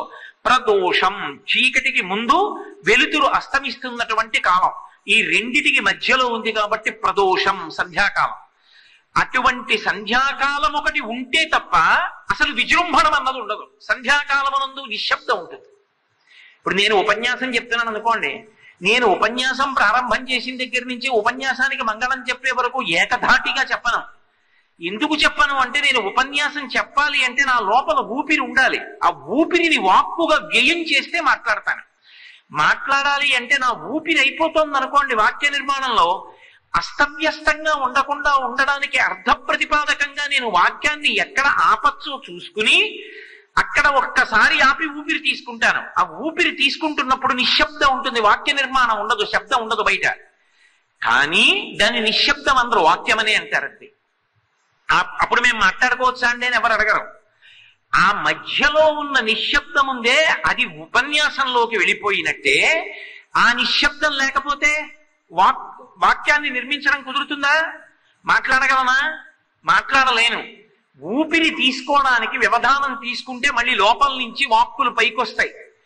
అలా సంధ్య మారుతుంటే కాలము నడుస్తూ ఉంటుంది. కాలము నడిస్తే శుక్లపక్షం కృష్ణపక్షం నడిచి మాసములు నడిస్తే ఋతువులు నడుస్తాయి. ఋతువులు నడిస్తే సుఖము దుఃఖము అనుభవంలోకి వస్తుంది. బయట వర్షం పడాలి, భాద్రపద మాసం పడలేదనుకోండి, అన్నం ఎలా దొరుకుతుంది? దాహం ఎలా తీరుతుంది? భూగర్భ జలాలు ఎలా నిండుతాయి? కుదరదు. అందుకని ఎప్పుడు ఏది పడాలో అది పడాలి అంటే సంధ్యల యందు కాలం మారిపోతూ ఉండాలి, నడుస్తూ ఉండాలి. ఈ నడకకి సంధ్య ప్రధానం. సంధ్యారంభ విజృంభితం అని శంకరులు అంటారు. సంధ్యాకాలంలో శివుడు నాట్యం చేస్తాడు అంటారు. ఎక్కడుంటాడు అసలు శివుడు? సంధ్య. ఊపిరికి మధ్యలో నేను ఊపిరి లోపలికి తీసుకుంటున్నప్పుడు ఆ తర్వాత నేను ఏం చెప్పాలన్న విషయాన్ని మనసులో ఆలోచించేసుకుని లోపలికి తీసుకున్న ఊపిరిని వాక్యంగా మార్చి మధ్య ఆవిష్కరించేస్తూ ఉంటాను. ఆ మధ్యలో ఆయన లోపల విజృంభిస్తూ ఉంటాడు. సంధ్యారంభ విజృంభితం. అది ఎప్పుడు పైకి మాట్లాడితే. సంగీతంలో అయితే శృతి స్వరము శబ్దంగా పైకొచ్చి వెనక్కెడతాయి. వెనక్కి వెళ్ళిపోయి రెండుగా ఉన్నవి ఒకటిగా మారిపోతాయి. మారిపోయి లోపల అణిగిపోతాయి. ఆ లోపల అణిగిపోయినప్పుడు ఇక్కడి నుంచే వస్తున్నటువంటి జుమ్మన్న నాదం ఒకటి ఉంటుంది. రెండు చెవులు గట్టిగా మూసుకుంటే వినపడుతుంది, మనలోంచే వస్తుంటుంది. నాదోపాసన చేసేటటువంటి విద్వాంసుడు ఏం చేస్తాడంటే పాట పాడుతూ పాడుతూ పాడుతూ వెనక్కి వెళ్ళిపోయి శృతిని స్వరాన్ని కలిపి నాదంలోకి తీసుకెళ్ళిపోతాడు. ఆ నాదాన్ని వింటాడు. అప్పుడు ఒక లిప్త కాలం ఆగిపోతాడు. ఆగిపోయి ఆ నాదోపాసన చేస్తాడు. ఆ నాదాన్ని ఉపాసన చేయడమే శివోపాసన, అదే ఈశ్వరోపాసన. అందుకే కామకోటి పీఠాధిపత్యం వహించినటువంటి మహాపురుషులు చంద్రశేఖరేంద్ర సరస్వతి మహాస్వామి వారు ప్రదోష వేళలో చంద్రమౌళీశ్వరుడి యొక్క అభిషేకం చేసి చిట్ట చివర చిన్న వీణ చెవి దగ్గర పెట్టుకుని ఆ తీగలు నీటుతూ నాదోపాసన చేస్తూ ఉండేవారు. నాదోపాసనము సంగీత విద్య, దాని చేత భగవంతుణ్ణి చేరుకుంటారు. అంత గొప్ప స్థితి దేనికి ఉన్నది? భారతీయ సంగీతమునకున్నది. అందుకే అది సంస్కృతిగా వికసనాన్ని ఇస్తుంది. ఎక్కడ సంగీతాన్ని పరమ సంతోషంతో పాడుకునేటటువంటి అలవాటు ఉన్నదో అక్కడ రెండు లక్షణములు పొటమరిస్తాయి. మీరు ఎప్పుడైనా బాగా గమనించండి. ఒకటి, భక్తి చేత అద్భుతమైనటువంటి దర్శనము కలిగి భావములుగా ప్రకటనములవుతాయి, వాగ్గేయకార స్థితి ఏర్పడుతుంది. రెండు, తాను ఆ పాట పాడుతున్నప్పుడు దానిలో రమించిపోయి వెనక్కెళ్ళి నాదమునందు నిలబడిపోతాడు, ఒకటైపోయి. అందుకే ఆ భావుకత్వం ఏర్పడినప్పుడు ఆయన ఎంత స్థాయికి వెడతాడంటే కవయా నిరంకుశ అంటారు. అపారే కావ్య సంసారే కవిరేవ ప్రజాపతి యథాస్మై రోచతే విశ్వం తథైతత్ పరివర్తతే. కవి బ్రహ్మ లాంటి వాడు. బ్రహ్మగారి సృష్టిని తను అనుకున్నట్లు ఎలా చేస్తాడో కవి కూడా కావ్య నిర్మాణం చేసినప్పుడు తాను అనుకున్నట్లు చేస్తాడు. కవయా నిరంకుశ, నిరంకుశుడు తను అనుకున్నట్లు కావ్య నిర్మాణం చేస్తాడు. అలా భావుకుడైనటువంటి సంగీతవేత్త, ఉపాసకుడు, విద్వాంసుడు ఆయన పరదేవతని ఉపాసన చేస్తూ ఉంటాడు లోపల. ఆ ఉపాసన చేస్తూ ఆ గానం చేసేటప్పుడు దాని హద్దులు ఆ తిన్నగా తీసుకెళ్లి పరదేవత యొక్క ఆనందానికి కారణమవుతాయి. అందుకే మీరు చూడండి, లలితా సహస్రనామ స్తోత్రంలో అమ్మవారికి ఒక నామం ఉంటుంది. ఆ నామంలో అమ్మవారిని ఏమని పిలుస్తారంటే, ఆవిడ ఎప్పుడూ కూడా తన పక్కన ఎదురుగుండా ఎవరు కూర్చుంటారు అంటే ఉపన్యాసం చెప్పేవాళ్ళు కూర్చోరు. అమ్మవారికి దగ్గరగా కావ్యాలాప వినోదిని, ఆలాపన చేసే వాళ్ళని చూసి సంతోషిస్తుంది. అందుకే మనకి కావ్యాలు కూడా శ్లోకాలుగా చదవమని ఇమ్మలేదు, వీణ మీద పలికించమని, నోటితో పాడమని ఇచ్చారు. శ్రీరామాయణాన్ని వాల్మీకి మహర్షి లవకుశులకి ప్రవచనం చేయండి శ్లోకాలుగా అని ఇచ్చారా? వీణ మీద పలికించండి, నోటితో పాట పాడండి అని ఇచ్చారా? లవకుశులు అయోధ్యకి వెళ్లి పాటగా పాడారు. అంటే శ్రీరామాయణం నిజానికి పాటగా పాడుకోవలసినటువంటిది. అంత గొప్పగా శ్లోకాలు రచించారు. అందుకే మానుషాధ ప్రతిష్టాత్వం మగమ శాశ్వతీ సమాహ యత్కౌంచ మిథునాధీకం అవధీహి కమమోహితం అని మొట్టమొదట శాపవాక్కు వాల్మీకి మహర్షి విడిచిపెట్టగానే అది వీణకి కట్టుబడింది. అక్కడ అనుమానం వస్తేనే నారద మహర్షి వచ్చారు, సంక్షేప రామాయణం వచ్చాయి. కాబట్టి కావ్యాలాప వినోదిని, ఆ తల్లికి దగ్గరగా ఎవరు కూర్చుంటారంటే ఆలాపన చేసేటటువంటి వాళ్ళు కూర్చుంటారు. వాళ్ళు తమ ఉపాసన శక్తికి, ఆ సంతోషానికి, వాళ్ళు అనుభవిస్తున్నటువంటి తాదాత్మ్యతకి అమ్మవారే దిగొచ్చేస్తుంది కూడా. ఒకానొకప్పుడు బాలమురళీకృష్ణ గారే చెప్పుకున్నారు. ఆయన ఒక మహానగరంలో సముద్రపుటొడ్డున కచేరీ చేస్తున్నారు. సముద్రం అంత దూరంలో ఉంది. సముద్రం ఎంత దూరంలో ఉందో అంతవరకు ఇసకేస్తే రాలనంత మంది జనం ఉన్నారు. ఆయన కళ్యాణి రాగం పాడుతున్నారు. కళ్యాణి రాగం అంటే ఆయనకి విశేషమైనటువంటి ప్రీతి. 1 గంట 20 నిమిషముల సేపు తనని తాను మర్చిపోయి కళ్యాణ రాగాన్ని ఆలాపన చేశారు. ఆయన కళ్యాణి పాడుతూ సింధు భైరవి తీసుకొస్తారు, సింధు భైరవి పాడుతూ కళ్యాణి రాగం తీసుకొస్తారు. కారణజన్ముడు మహానుభావుడు కాబట్టి కళ్యాణి రాగం 1 గంట 20 నిమిషాల ఆలాపన చేశారు. మహాసౌందర్య రాశి అయినటువంటి ఒక పిల్ల తెల్లటి బట్టలు కట్టుకుని కొప్పు నిండా పువ్వులు పెట్టుకుని అంతమంది జనంలోంచి నడిచొస్తుంటే అందరూ దారి వదిలిపెట్టేశారు. దారి వదిలిపెట్టేస్తే ఆ పిల్ల తిన్నగా వచ్చి బాలమురళీకృష్ణ గారి పక్కన కూర్చుంది వేదికకి. బాలమురళీకృష్ణ గారు చూశారు, ఓ నేను ఏ కళ్యాణి రాగాన్ని ఉపాసన చేశానో ఆ రాగమే సాకారమై నడిచొచ్చి నా పక్కన కూర్చుంది అని సంతోషించి అప్పటికప్పుడు కచేరీలో వెంటనే రచన చేసి ఆసువుగా కవిత్వం చెప్పారంటారే, అలా కళ్యాణి రాగం మీద ఓ కీర్తన చేశారు. ఆ రాగం మీరు ఎప్పుడైనా విన్నారో లేదో ఆ కీర్తన పరమాద్భుతమైనటువంటి కీర్తన. నేను పరవశించి పాడుకున్నాను, కళ్యాణి రాగిణి నువ్వు వచ్చి కూర్చున్నావు, ఎంత సొగసైన దానవమ్మా అని పిలిచి ఆయన ఒక మాట చెప్తారు. నేను ఈ రాగాన్ని ఆలాపన చేసి చేసి చేసి చేసి భావుకత్వంతో ఆకాశానికి ఎగిరిపోయాను. ఎగిరిపోయి అక్కడ పాడుతున్నాను. అంతకు ముందు చంద్రుడికి కళలు తగ్గడం కళలు పెరగడం లేవు. నేను అంబరవీధికి ఎగిరి పరమ సంతోషంతో ఆలాపన చేస్తుంటే అమృతం కలిగినటువంటి శరీరంగా ఉన్నటువంటి ఆ చంద్రుడు కరిగిపోయి ముద్దయిపోయి నవనీతమైపోయి కరిగిపోయాడు. అప్పటి నుంచి కళలు తరగడం కళలు పెరగడం మొదలయ్యాయి. నక్షత్రాలు మిణుకు మిణుకుమంటూ ఇలా ఊగుతున్నట్టుంటాయి, అంతకు ముందు లేదు. నేను అంబరవీధికి ఎగిరి కళ్యాణి రాగాన్ని ఆలాపన చేసినప్పుడు చుక్కలు ఊగడం మొదలెట్టాయి. నేను తిరిగి మళ్ళీ వెనక్కి వచ్చి వేదిక మీద కూర్చున్న తరువాత కళ్యాణి ప్రీతి పొంది అంతర్ధానమైందని ఆ కళ్యాణి రాగం పాడుతున్నప్పుడు కళ్యాణి రాగమే పరవశించి అరమోట్పు కన్నులతో కూర్చునుంటే ఆమె అందాన్ని చూసి బ్రహ్మగారు నేను ఇటువంటి మూర్తిని సృష్టిలో చెయ్యలేకపోయానని సిగ్గుపడ్డాడని ఆయన ఒక అద్భుతమైన కీర్తన అప్పటికప్పుడు ఆలాపన చేసి పాట పాడారు. ఇది భారతీయ సంగీతం యొక్క గొప్పతనం. కొంతమంది మహాపురుషులకు ఆ రాగములు రాగిణులై దర్శనమిచ్చాయి. అంటే భారతీయ సంస్కృతికి పునాది అయినటువంటి కళలలో ఎంత భగవత్ తత్వాన్ని ఉపాసన చేయడం ఉందో, అసలు ఆ పాట పాడుతూ పాడుతూ వెనక్కి వెళ్ళిపోయి ఎంత గొప్ప గొప్ప స్థితులను అనుభవించారో అర్థం చేసుకోవచ్చు. ముత్తుస్వామి దీక్షితారు వారి జీవితంలో పరమాద్భుతమైనటువంటి సన్నివేశం. చిదంబర యోగి అని ఆయన గురువు గారు కాశీపట్టణంలో ఎంత కాలమో ఆయన్ని సేవించారు. తల్లిదండ్రుల్ని విడిచిపెట్టి వెళ్ళిపోయి బ్రహ్మచారిగా ఉండగా ఒకానొక నాడు గురువుగారు పిలిచి, నాయనా ముత్తుస్వామి దీక్షితార్, నువ్వు నేను విడిపోయేటటువంటి కాలము సంప్రాప్తమైపోతోందిరా అన్నారు. అయ్యో గురువుగారు అంత మాట అనకండి, కాశీపట్టణ వాసం, విశ్వనాథాభిషేకం, విశాలాక్షి దర్శనం, అన్నపూర్ణ సేవనం, గురువు గారి శుశ్రూష, ఇంతకన్నా జీవితంలో నాకేం కావాలి? అటువంటి అమంగళకరమైన మాటలు అనవద్దన్నారు. అమంగళం కాదురా నాయనా, జాతస్య హి ధ్రువో మృత్యు ధ్రువం జన్మమృతస్య చ. శరీరంతో వచ్చినవాడు శరీరాన్ని విడిచిపెట్టవలసిందే, బెంగ పెట్టుకోకు. ఇవాళ నేను ముందు స్నానం చేయడం కాదు, ఎందుకంటే గురువు గారు స్నానం చేసి బయటికి వచ్చే వరకు శిష్యుడు ఉండి గురువు గారు విప్పిన తడి బట్ట పిడవాలి. గురువు గారు కట్టుకోవలసిన పొడి బట్ట గురువు గారికి అందించాలి. శుశ్రూష అంటారు. రామాయణం అక్కడే ప్రారంభం అవుతుంది, వాల్మీకి తమసానది స్నానానికి వెళ్ళడం దగ్గర.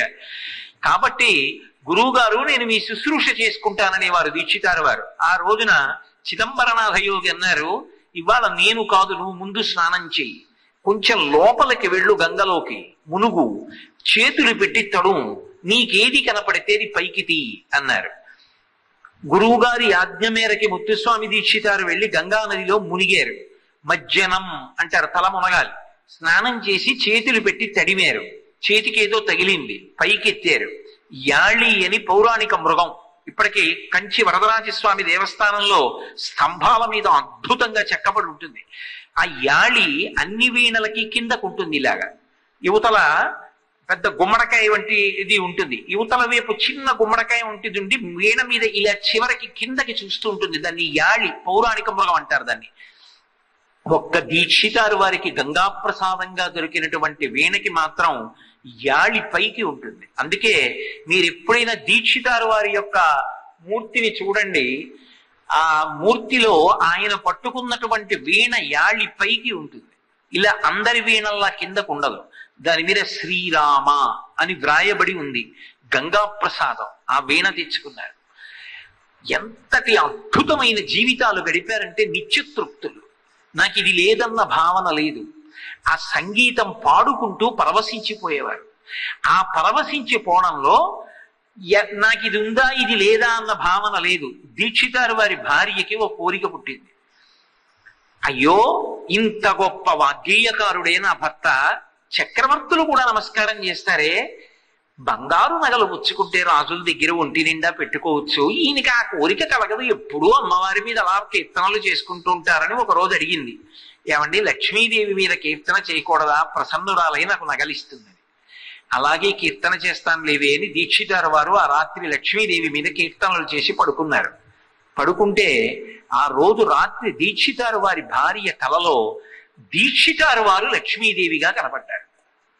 కనపడి ఆ లక్ష్మీదేవి అంది, పిచ్చిదానా, పుంస్వరూపంతో నేనే నీ భర్త రూపంలో ఉన్నాను, అటువంటి మహాపురుషుడికి భార్య అయ్యావు, నగల గొప్పవి, అటువంటి వాడికి అన్నం వండి పెడుతున్నావు, అటువంటి వాడి కాళ్ళు పడుతున్నావు, అటువంటి వాడికి భార్యను నిపించుకున్నావు, ఇంకా నగల కోసం కోరికుందా అని అడిగింది. ఆవిడ తెల్లబోయి లేచి వచ్చి దీక్షితారు వారి పాదముల మీద పడి, మీ వంటి భర్త నాకు లభించడన్న అదృష్ట విశేషం అన్నారు. మహానుభావుడు ఆ తిరుత్తణి కొండ మీద కూర్చుని కీర్తన చేస్తుంటే సుబ్రహ్మణ్యుడు వృద్ధ బ్రాహ్మణ రూపంలో వచ్చి, ఏది ముత్తుస్వామి అని పిలిచాడు. నా పేరు ఎవరికి తెలుసా? ఈ కొండ మీద అనుకున్నారు. అప్పటి వరకు కాశీపట్నంలో ఉన్నారు. ఎవరా అని కళ్ళు తెరిచి చూశారు. ఏది నాలుక చాపు, నేను నాలిక మీద వేసింది చప్పరించి మింగే వరకు కళ్ళు తెరవకు అన్నారు. నాలిక చాపారు, కాస్త పటికి బెల్లం వేశారు, చప్పరించి కళ్ళు తెరిచారు, అంతే, ఇక కనపడలేదు.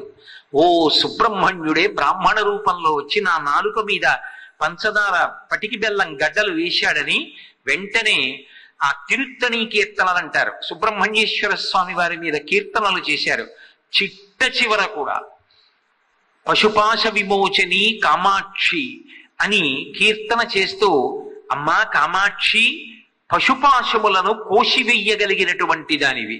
పశువు అంటే పాశము చేత కట్టబడుతుంది. శంకరాచార్యుల వారు సౌందర్యలహరి చేస్తూ అంటారు, చిరంజీవన్నీ భక్షపిత పశుపాశ వ్యతికర పరానందాభిక్యం రసయతి రసం తద్భజనవాన్ అంటారు.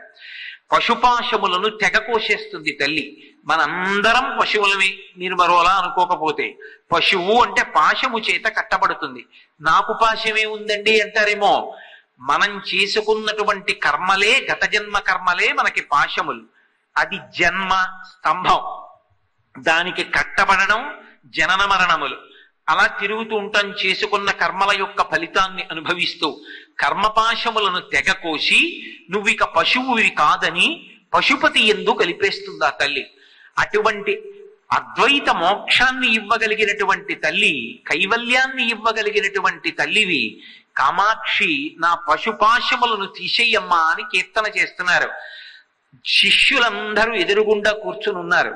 వారు వీణ మీద కీర్తన చేస్తుండగా, పాడుతుండగా వారి గుండెల్లోంచి దివ్యమైనటువంటి జ్యోతి ఒకటి శిష్యులు చూస్తుండగా బయటికి వచ్చి ఆ జ్యోతి పూజా మందిరంలో ఉన్న కామాక్షి యందు లయమైపోయింది. అది ఈ దేశం యొక్క వైభవం, అది ఈ దేశం యొక్క సంస్కృతి.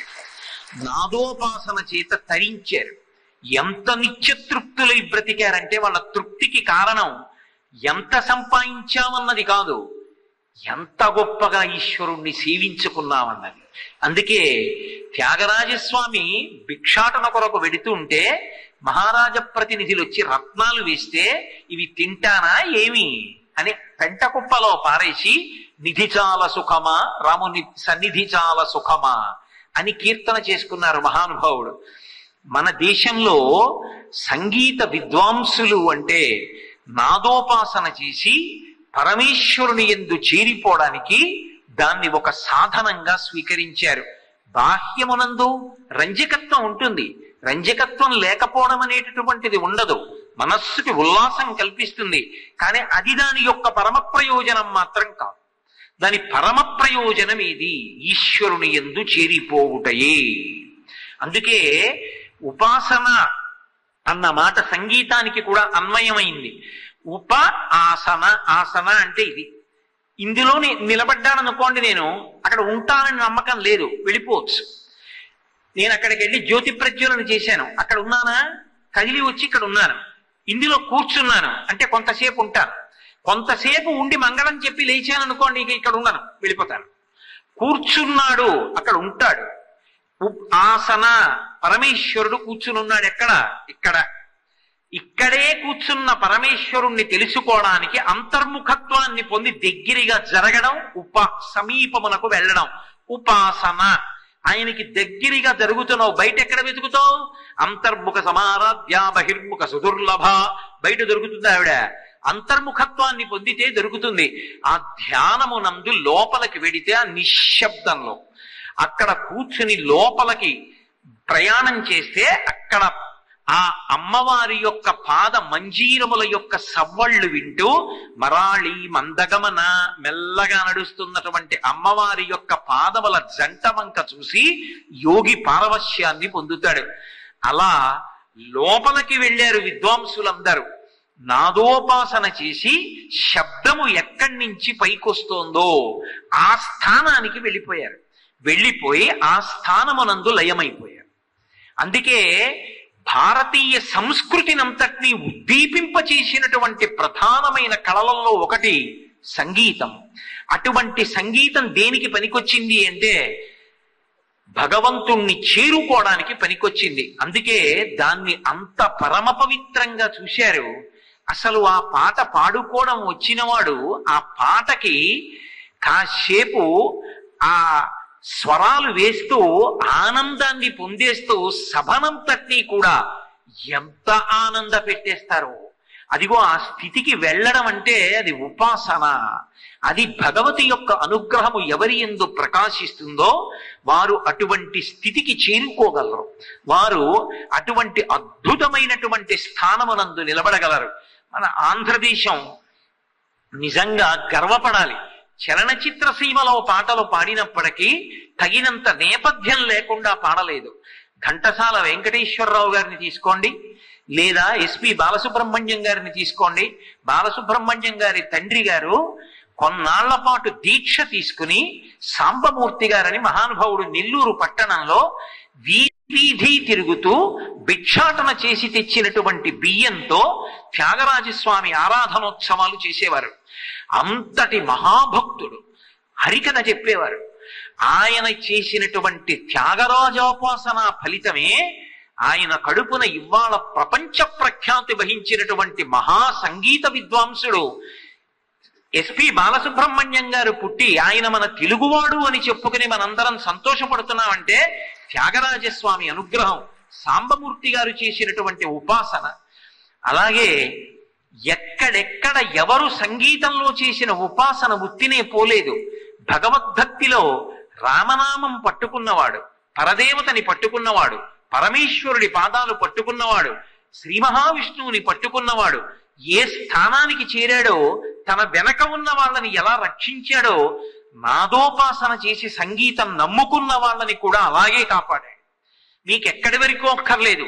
ఈ మధ్య కాలం ఉదాహరణ నేను మీకు చూపించాలి అంటే, లబ్ధ ప్రతిష్ఠురాలై మనకన్నా ముందు తరం వాళ్ళు చెవి కోసుకుని వినేవారు ఆవిడ పాట. ఇవాళ మన యొక్క చాలా బాధాకరమైన విషయం ఎక్కడుంది అంటే, అసలు అటువంటి వాళ్ళ జీవితాల గురించి తెలుసుకునే ప్రయత్నం చెయ్యం. వాళ్ళు పాడిన పాటలో ఉన్నటువంటి మాధుర్యాన్ని అనుభవించేటటువంటి ప్రయత్నము చెయ్యట్లేదు. భానుమతి రామకృష్ణ గారు మహాతల్లి ఎటువంటి గానం చేసిందో, ఆవిడ అంత విద్వాంసురాలవడానికి, అంత లబ్ధ ప్రతిష్ఠురాలవడానికి కారణం ఏమిటో తెలుసా? వాళ్ళ అమ్మగారు మహాతల్లి అద్భుతంగా కీర్తనలు పాడేవారు. వాళ్ళ నాన్నగారు గొప్ప సంగీత విద్వాంసుడు. ఇంట్లో తినడానికి సరిగ్గా పదార్థాలు లేకపోతే బత్సలి కూర పెరట్లోంచి తెలిసి ఇంత ఉప్పు ఇంత కారం వేసి పులుసు పెడితే ఆవిడ చేత్తో అమృతంలా ఉండేదిట. ఆ బత్సలి పులుసు, అందులో పెద్ద పదార్థాలు లేవు, అంత రుచిగా ఉంటే పిల్లల్ని కూర్చోపెట్టి అన్నం పెట్టి బత్సలి కూర పులుసు పోస్తే అమ్మకి నాన్నగారికి అన్నం ఉందో లేదో చూసుకోకుండా ఇంట్లో మగపిల్లలు ఆడపిల్లలు కలిసి పూర్తిగా తినేస్తే మళ్ళీ తనకి భర్తకి వంట చేసుకోవడానికి ఇంట్లో గుప్పిడు బియ్యం కూడా లేకపోతే అమ్మా అమ్మా చూసుకోకుండా తినేసామమ్మా, నీకెలాగమ్మా అంటే, నాన్న మీరు తింటే సంతోషంగా బచ్చల కూర పులుసుతో నా కడుపు నిండదు, నా కడుపు ఎప్పుడో నిండిపోయింది అనేవారు. పిల్లలు కడుపు నిండా తిని పడుకునేవారు. ఆకలన్నది ఒకటి ఉంటుందిగా శరీరానికి. పాపం తల్లి గారికి కడుపులో ఎలకలు పరిగెడుతుంటే భర్త గారు వచ్చి కాళ్ళు కడుక్కుని వడ్డించవే అంటే తను భర్తకి పెట్టలేకపోతున్నానని బాధపడి కన్నుల వెంట నీటి చుక్కలు పడుతూ ఆవిడ చూస్తే ఆయనకి అర్థమై, ఏం బెంగ పెట్టుకోపోయ్, నీ చేత్తో ఏం పెట్టినా బాగుంటుంది పెట్టు అంటే పెరట్లోకి వెళ్ళి బచ్చలి కూర కోసి నీళ్లలో ఉడికించి దాని మీద ఉప్పు కారం జల్లితే ఆ ఉడికించిన బచ్చలి కూర ముద్ద తిని దంపతులిద్దరూ కూర్చుని ఆవిడ తంబులా పట్టుకుంటే నీరసంగా ఉండి ఓ గోడ కానుకుని త్యాగరాజస్వామి పంచరత్న కీర్తనలు ఇద్దరు పాడుకుని పడుకుని నిద్రపోయేవారు అలిసిపోయి. ఈశ్వరుడు ఉత్తిని వదిలిపెడతాడా?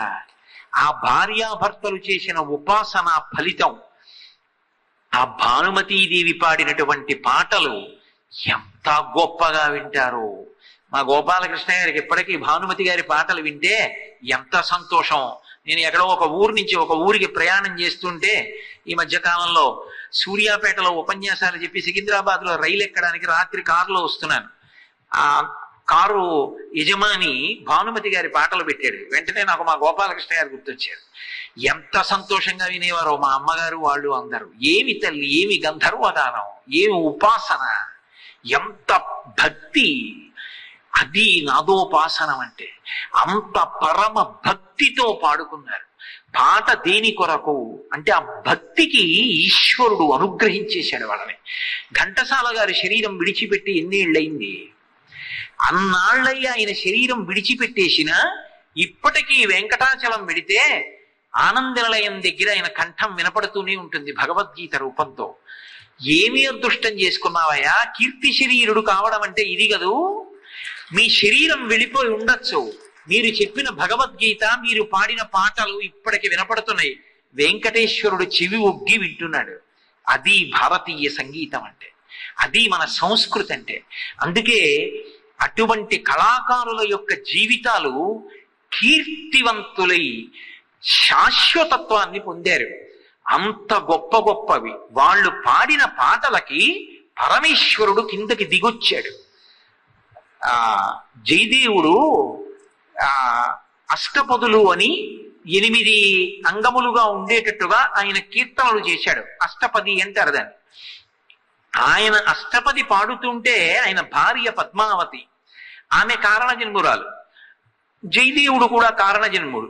ఒరిస్సా రాష్ట్రంలో కిందుబిల్వా అనబడేటటువంటి ప్రదేశంలో భోజదేవుడు రమాదేవి అనేటటువంటి దంపతుల కడుపున పుట్టాడు. మహానుభావుడు, అపారమైనటువంటి కృష్ణ భక్తుడు. ఆయన పాట పాడుతుంటే పద్మావతీదేవి ఎదురుకుండా నర్తన చేసేది భార్య.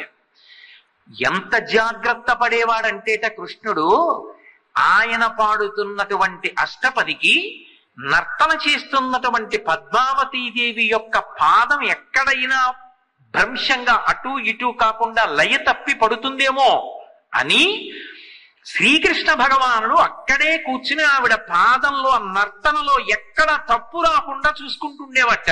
చాలా మంది పద్మావతి చరణచారణ చక్రవర్తి అన్న బిరుదు జయదేవుడికి ఉందనుకుంటారు. కాదు, అది కృష్ణ భగవానుడిది.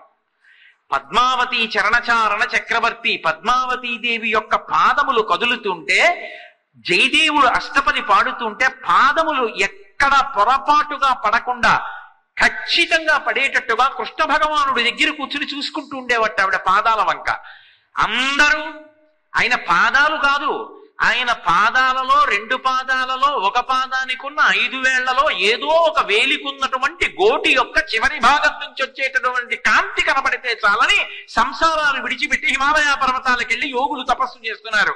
శూరులు తొల్లి ఏ విభని శోభిత పాదనక ప్రభావళించేరి భవంధకారముల చిక్కక ఉందురు వట్టి దేవునిన్ వైరముతోడనైన గెలువన్ నన్ను పంపి శుభంబు చేసి నిష్కారణమైన ప్రేమజిది కంసుని పోలు సఖుండు కల్గునే అంటాడు క్రూరుడు భాగవతంలో. ఎంత ఉపకారం చేశాడ్రా, శత్రుభావనతో అయితే మాత్రం నన్ను పంపించాడు కృష్ణుడి దగ్గరికి. మహా విద్వాంసులు కూడా తపస్సులు కూడా ఆయన పాదమునకు ఉండేటటువంటి గోటి కాంతి చూడలేరే. అటువంటి కృష్ణ భగవానుడి దగ్గరికి వెళ్ళి కూర్చుని మాట్లాడి స్వాగతం పలికి రథం ఎక్కించి రథానికి చోదనం చేసి నేను తీసుకొస్తున్నానే మధురా నగరానికి నా కన్న భాగ్యవంతుడున్నాడా, కంసుడు చేసిన ఉపకారానికి ప్రత్యుపకారం చెయ్యగలనా అంటాడు అక్రూరుడు. అలా అందరూ ఆయన పాదముల వంక చూడాలనుకుంటే కృష్ణ భగవానుడు జయదేవుని యొక్క భార్య పాదముల వంక చూసి ఆవిడ నర్తనలో పొరపాటు రాకుండా చూసుకునేవట. అందుకని పద్మావతి చరణచారణ చక్రవర్తి అని బిరుదు వహించాడు. ఒకప్పుడు పోతన గారు భాగవతాన్ని ఆంధ్రీకరిస్తూ గజేంద్ర మోక్షణ ఘట్టంలో గజేంద్రుడు పిలిస్తే ఎక్కడి నుంచి రావాలి? శ్రీ మహావిష్ణువు అక్కడ వరకు ఆంధ్రీకరించారు స్వేచ్ఛానువాదం, ఇక తెలియలేదు. చాలాసేపు ఆలోచించారు, అసలు ఆయన గంటం ఆగదు. కాయలు కాశిపోయినవిలే అరచేతులు వ్రాత ఘంటపన్ రాపిడి చేతనో కరకు నాగలి మేడిని పట్టి సెజ్జమున్ చేయుట చేతనో కవి కృషీవలాని వ్యవసాయ దీక్ష కాహాయని కింతలేశకలు అర్పక చూసిరిలే దివౌకసుల్ అంటారు కరుణశ్రీ గారు. అసలు దేవతలు రెప్పేయడం ఎందుకు పోయిందంటేట, పోతన గారు ఆ చేతులు కాయలు కాసిపోయే ఘంటం పట్టుకుని ఆ భాగవతాన్ని ఆంధ్రీకరించడంలో నాగలి పట్టి సైజ్యం చేశా, ఘంటం పట్టి భాగవతాన్ని ఆంధ్రీకరించా. అసలు పోతన గారి చేతికి కాయలు ఎందుకు కాశాయని పరీక్షగా చూడటంలో దేవతలు కొరదెప్ప వేయడం మరిచిపోయారన్నారు కరుణశ్రీ గారు.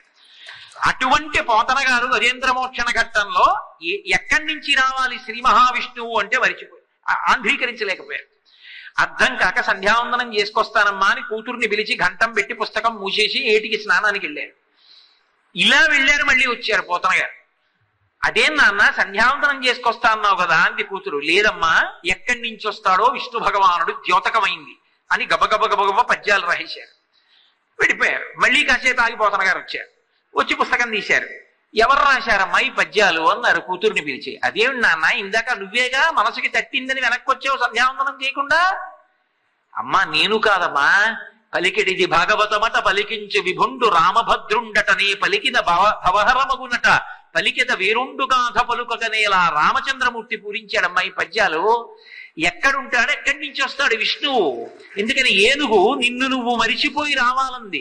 ఎలా వస్తాడని ఆలోచిస్తుంటే అల వైకుంఠపురంబులో నగరిలో ఆమూల సౌధంబుదాపల మందార వనాంతరమృత సర ప్రాతేందు కంతోపలోత్పల పర్యంకరమా వినోదయగువాపన్న ప్రసన్నుండు విక్పల నాగేంద్రము పాహీ పాహీ ఎన కుయ్యాడించి సౌరంభి సిరికింజప్పడు శంఖచక్రయుగముం చేతోజి సంధింపడే పరివారంబును జీరడ భ్రగపతిన్ మందింపడాకర్ణికం తరథం ఇల్లము చక్కనొత్తడు వివాద ప్రోద్ధిత శ్రీ కుచోపరి చేలాంచలమైన వీడెడు గజ ప్రాణావనోత్సాహి తన వెంటన్ సిరి నచ్చి వెంట నవరోధ వ్రాతముం దాని వెనక పక్షీంద్రుడును ధను కౌమోదికి శంఖచక్ర నికాయంబును ధజినీకంతుడు తావొచ్చి రొయ్యన వైకుంఠపురంబునన్ కల్గువారాబాల గోపాలమున్ అని పూర్తి చేసి వెళ్ళిపోయాడు. ఆనాడు పోతన గారి భక్తికి రామచంద్రమూర్తి ఆంధ్రీకరించినట్టు జయదేవుడు అష్టపది రాస్తున్నాడు. అష్టపది పాడుతుండగా అందులో ఒక మాట అన్నాడు. ఆయన అన్నాడు, శ్రీకృష్ణ భగవానుడు రాధతో కలిసి మంచి కేళి సెలుపుతున్నాడు, ఆట ఆడుకుంటున్నాడు. ఆ రాసలీలలో అన్నాడు, రాధా రాధా స్మరగరళ ఖండనం మమ శిరసి మండనం దేహి పద పల్లవ ముదారం అని వ్రాశాడు ఆయన ఆ అష్టపది రాసినప్పుడు. ఓ రాధా, నీ మీద ఉండేటటువంటి విశేషమైనటువంటి అనురాగము చేత మన్మథ సంబంధమైన నా బాణములు నా మీద పడి మదనతాపం అనేటటువంటి విషం నా తలకెక్కిపోయింది. ఆ వేడి తగ్గట్లేదు. ఒక్కసారి పల్లవమైనటువంటి చల్లని నీ పాదాన్ని ఎత్తి నా తల మీద పెడుదు అన్నాడు కృష్ణుడు. స్మరగరళ ఖండనం మమ శిరసి మండనం దేహి పద పల్లవ ముదారం అని ప్రియే చారుశీలే అంటూ ఆయన ఒక అష్టపది రాశాడు. అక్కడ వరకు రాశాడు. రాసిన తర్వాత ఆయనకి అనిపించింది, ఎక్కడ కృష్ణ భగవానుడు ఎంతటి మహానుభావుడు, ఎంత రాధ మీద ప్రేమ ఉంటే మాత్రం రాధా నీ మీద నాకున్నటువంటి మోహం చేత ఆ మదనతాపం కలిగి నా తలకి విషమెక్కిపోయినంత వేడెక్కిపోయింది, ఏది నీ పాదం నా తల మీద పెట్టంటాడా అనడు.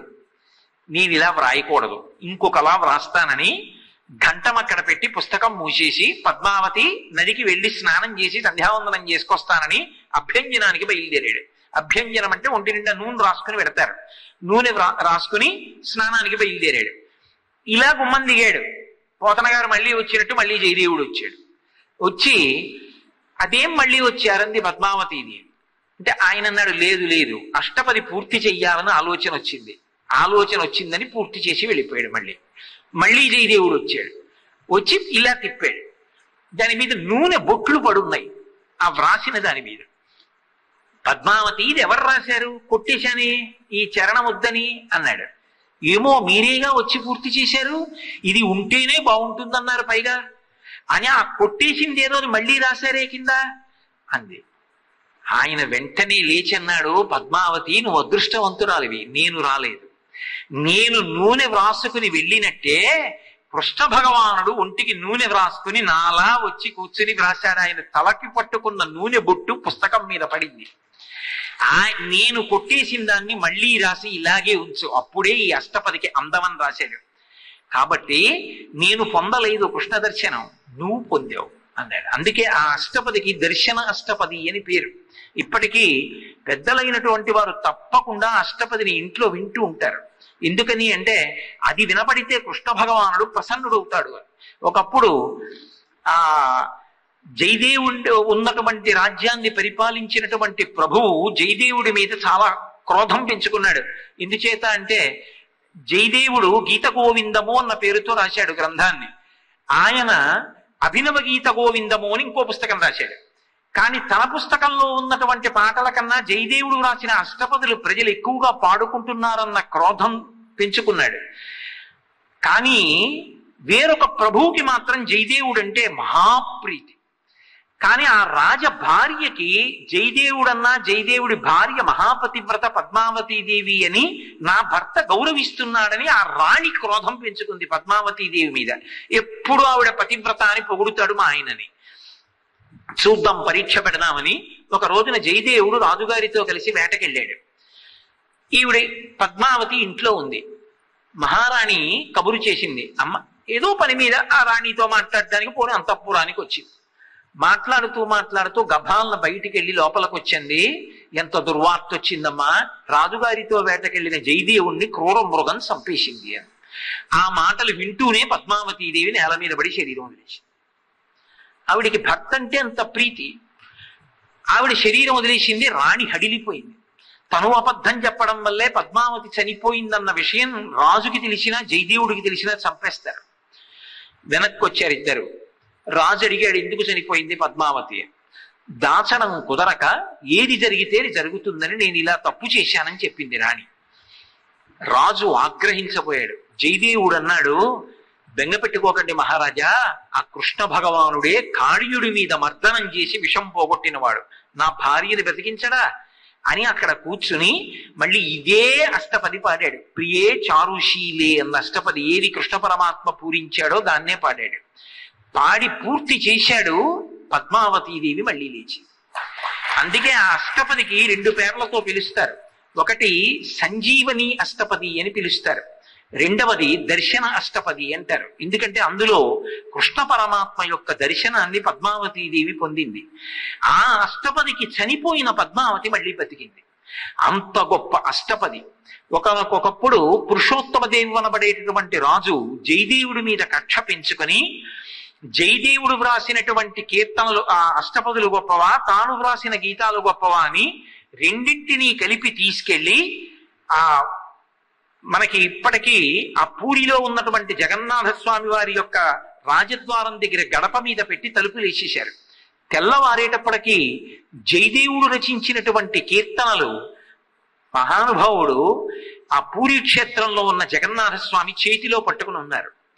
అప్పుడు జయదేవుని యొక్క కీర్తనలు ఎంత గొప్పవో లోకానికి అర్థమైంది, ఆయన అష్టపదులు. కాబట్టి ఈ దేశంలో సంగీతం అనేటటువంటిది ఎంత స్థాయికి వెళ్ళినటువంటిది అంటే కేవలము రంజకత్వము దాని యొక్క లక్ష్యము కాదు.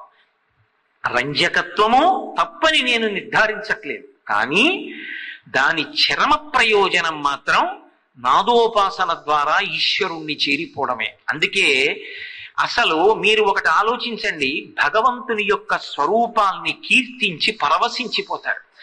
లలితా పరాభట్టారిక స్వరూపం అంతటిది కూడా సరస్వతీదేవి వీణ వాయిస్తే పొంగిపోతుంది. అందుకే విపంచా గాయంతి వివిధమపదానం పశుపతే అని శంకర భగవత్పాదులు సౌందర్యలహరిలో శ్లోకం ఇస్తారు. చలిత శిరస సాధువచనే అంటారు. అందులో ఆవిడ పరమశివుడి మీద కీర్తనలు వీణ మీద వాయిస్తుంటే సరస్వతీదేవి మహాపతివ్రత కదు తల్లి, తన మీద కూడా పాడచ్చు, కానీ తన మీద పాడితే ఏమిటి పొగట్టా అనుకుంటుందిట. వాళ్ళ ఆయన్ని పొగిడితే చెల్లిత శిరస ఇలా ఇలా అంటుందిట, ఎంతో సంతోషంగా.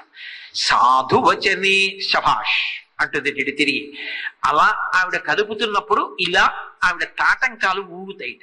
ఎర్రటి తాంబూల చర్వణం చేస్తున్న నోటితో ఆ వీణానాదం ఇలా వింటుంటే, ఆవిడ యొక్క తాటంకములు ఊగుతుంటే అవి బొగ్గల్లో ప్రతిఫలిస్తే 2 తాటంకములు 4 తాటంకములులా కనపడితే 4 చక్రాల రథం మీద మన్మధుడిక్కొస్తున్నట్టు ఉంటుంది ఆవిడ ముఖం.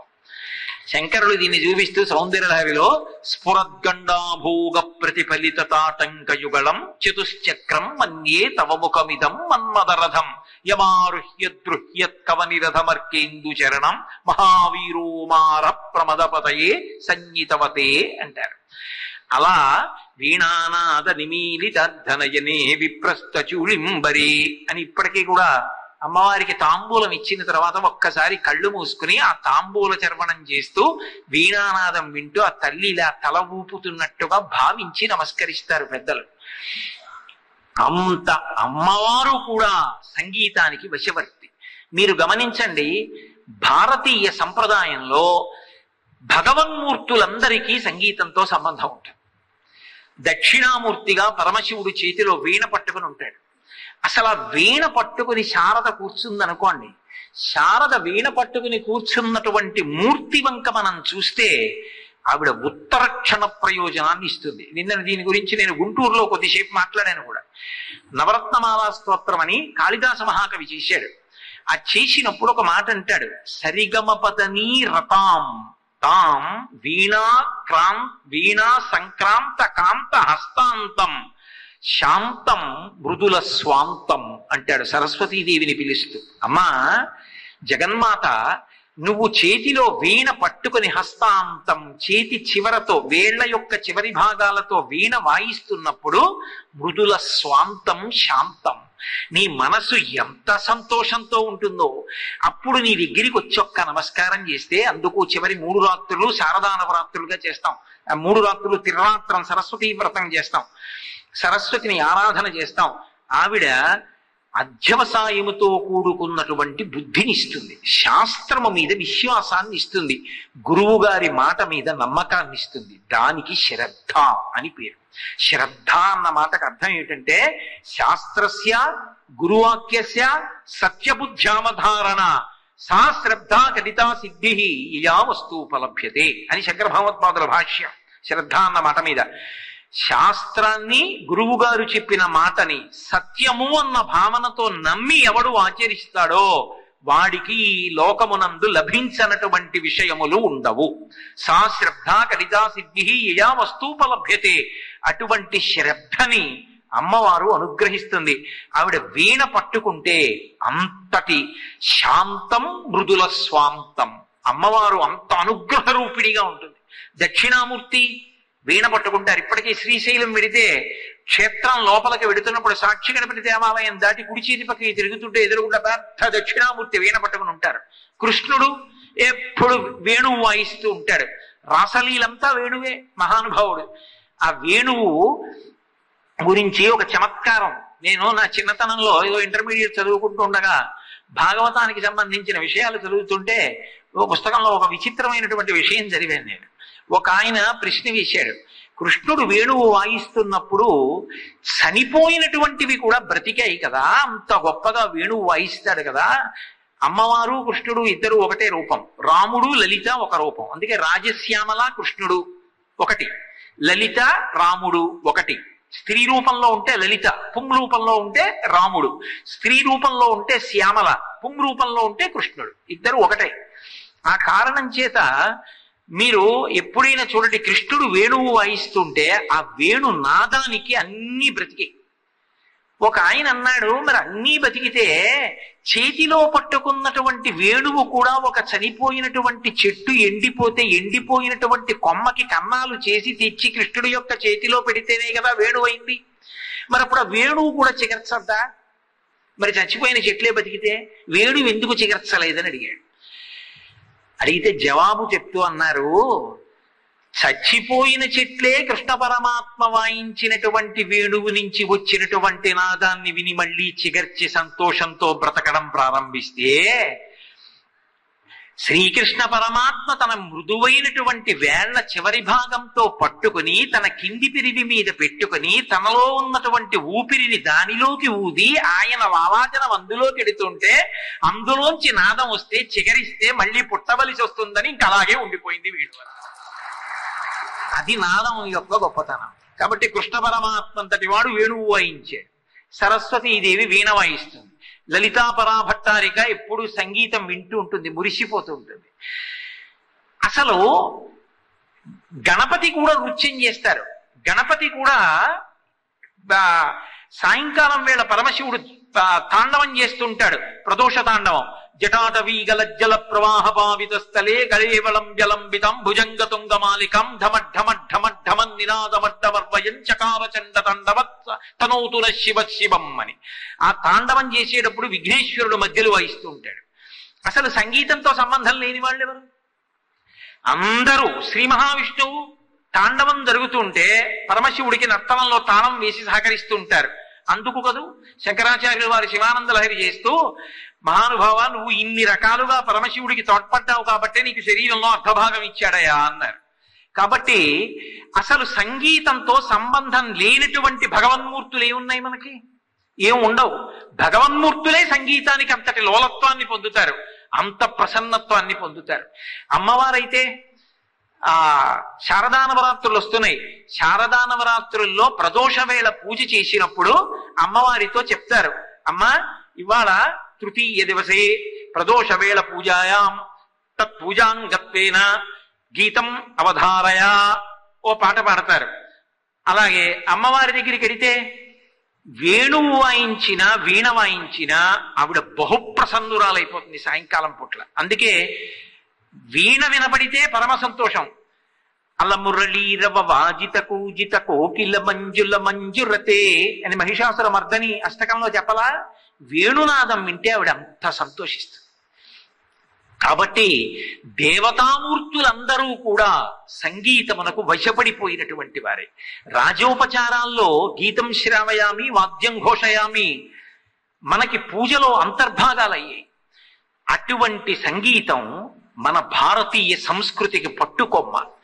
ఎంత భక్తితో బ్రతికారో ఎంతమంది పేర్లని నేను చెప్పగలను. ఒక హరిప్రసాద్ చౌరాసియా, ఓ బిస్మిల్లా ఖాన్, మహానుభావులు ఎంతమంది ఎన్ని రకాల వాద్యాలతో తమ తమ గాత్రంతో భారతదేశం యొక్క కీర్తి ప్రతిష్టల్ని ప్రపంచమంతటా కూడా ఎగరవేశారో.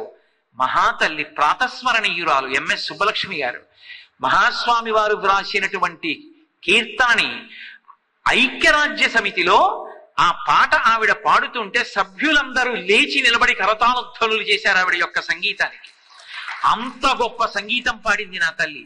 ఇప్పటికీ ఆవిడ పాట వినపడితే ఎవరైనా సరే అలా ఉండిపోవలసింది. ఇప్పటికీ ఆంధ్రదేశంలో మనందరం వాళ్ళు కనపడితే చాలు నమస్కరించవలసినటువంటి గొప్ప విద్వాంసులు. పాతతరం వాళ్ళు సంగీతాన్ని ఉపాసన చేసిన మహాపురుషులు నీదునూరి కృష్ణమూర్తి గారు, మంగళంపల్లి బాలమురళీ కృష్ణ గారు. వాళ్ళిద్దరినీ నిజంగా జాతి తెలుగు వాళ్ళు ఎంత జాగ్రత్తగా చూసుకోవాలంటే గుండెల్లో పెట్టు కాపాడుకోవాలి. ఎందుచేత అంటే భారతదేశం యొక్క కీర్తి ప్రతిష్టల్ని సమున్నతంగా ఎగరవేసినటువంటి వాళ్ళు. మొన్నటి వరకు ఉన్నటువంటి వారు మహానుభావుడు ఆ కర్నూలులో మెడికల్ కాలేజీలో ఆ ప్రొఫెసర్ గా చేసి రిటైర్ అయిపోయారు ఆ పినాకపాణి గారు. గొప్ప సంగీత విద్వాంసులు. ఆయన శరీరాన్ని విడిచిపెట్టి వెళ్ళిపోయారు. వేరొకరు ఈ మధ్యనే వెళ్ళిపోయారు. మనకి పాత తరాల్లో మిగిలినటువంటి మహాపురుషులు నాదోపాసనకి నీదునూరి కృష్ణమూర్తి గారు, మంగళంపల్లి బాలమురళీ కృష్ణ గారు, ఇంకా ఎందరో విద్వాంసులు గుప్తంగా ఉండొచ్చు. వాళ్ళ పేర్లు నేను చెప్పకపోవచ్చు తప్ప వాళ్ళకి అంత మాత్రం చేత కీర్తికి లోటు ఉందని నా ఉద్దేశ్యం కాదు.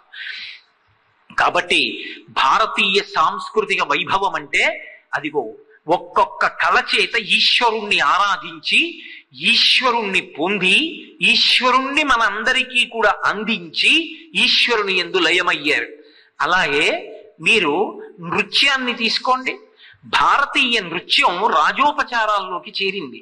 నృత్యము ఏదో అర్థం పర్థం లేకుండా పాదాలని కలపడం కాదు. ఆంగికం, లాస్యం అని రెండు ఉంటాయి.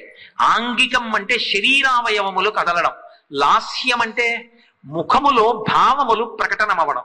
అసలు పార్వతీ పరమేశ్వరులు ఎక్కడుంటారు కేళీ విలాసంగా అంటే ఈ ప్రపంచమంతటా కూడా ఆంగికము తాండవము, లాస్యము, లాస్య తాండవ సమన్వయ రూపంగా ఉంటారు.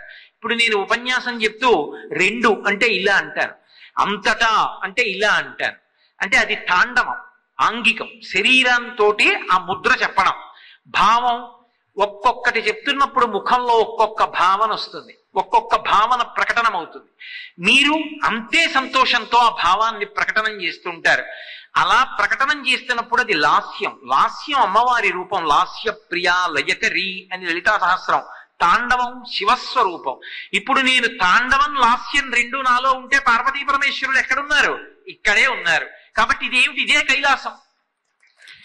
అలా అంతటా ఉన్నప్పుడు ఈ లోకం అంతా ఏమిటి? కైలాసం. కైలాసం ఎక్కడో ఉండదు, కైలాసం ఇక్కడే ఉంటుంది, కళ్ళెదురుగుండా. కాబట్టి అటువంటి అద్భుతమైనటువంటి నృత్యము మన దేశంలో పరమేశ్వరుణ్ణి చేరుకోవడానికి ఒక గొప్ప మార్గం. ఎందుచేత? రాజోపచారంగా తీసుకొస్తారు దాన్ని. మనసు అప్పటి వరకు నిగ్రహించి ఒక ఉపచారం పేరు చెప్తే జాగ్రత్తగా మనసు నిలబడాలి, నిలబడి చెయ్యాలి అక్కడ. అందుకని మనసు కొంచెం డస్సిపోతూ ఉంటుంది, దానికి తిరగడం అలవాటు. తిరగకుండా నిలబడాలి. ఏదో నేను యజ్ఞోపవీతం సమర్పయామి అన్నాను అనుకోండి, నోటితో అనడం కాదు, నేను యజ్ఞోపవీతం వేయడం నాకు కనపడాలి. నాకు కనపడాలంటే రామచంద్ర ప్రభు కూర్చున్నారనుకోండి, నేను ఆయనకి యజ్ఞోపవీతం వేస్తున్నాను. ఒక దశరథ మహారాజు గారిలా ఆయన ఇటువంటి వాడు. ఆజానుబాహుమరవింద దళాయక్షం రామం నిశాచర వినాశకరం నమామి. అటువంటి రామచంద్రమూర్తి నేను యజ్ఞోపవీతం వేస్తానంటే వెయ్యమని, ఆ యజ్ఞోపవీతం వెయ్యాలి అంటే ఇలా వెయ్యాలి, ఎడం భుజం నుంచి ఇటువైపుకి రావాలి. రావాలి అంటే ఆయన ఏం చేస్తాడు? వెయ్యండి అని ఈ ఉత్తరీయం ఉంటే ఉత్తరీయం మీద వేస్తే ఉత్తరీయం తీసినప్పుడు మరి యజ్ఞోపవీతం పడిపోదు. అందుకని యజ్ఞోపవీతాన్ని పక్కకి ఇలా ఉన్నటువంటి ఉత్తరీయాన్ని తీసేయాలి. తీసేస్తే ఆయన విశాలమైనటువంటి వక్షస్థలం కనపడుతుందా? కనపడదా? నాకు ఆ వక్షస్థలం కనపడుతుంది. అంత విశాలమైన రాముని వక్షస్థలాన్ని చూసి ఎంత మురిసిపోతాను. దగ్గరగా వెళ్ళి ఆయనకి ఇలా యజ్ఞోపవీతం వేస్తుంటే ఆయన ఇలా చెయ్యెత్తారనుకోండి, ఆజానుబాహుం, ఎంత పొంగిపోతాను. అది నా మనసుతో దర్శనం చేస్తే కదా యజ్ఞోపవీతం వేసిన ఉపచారం.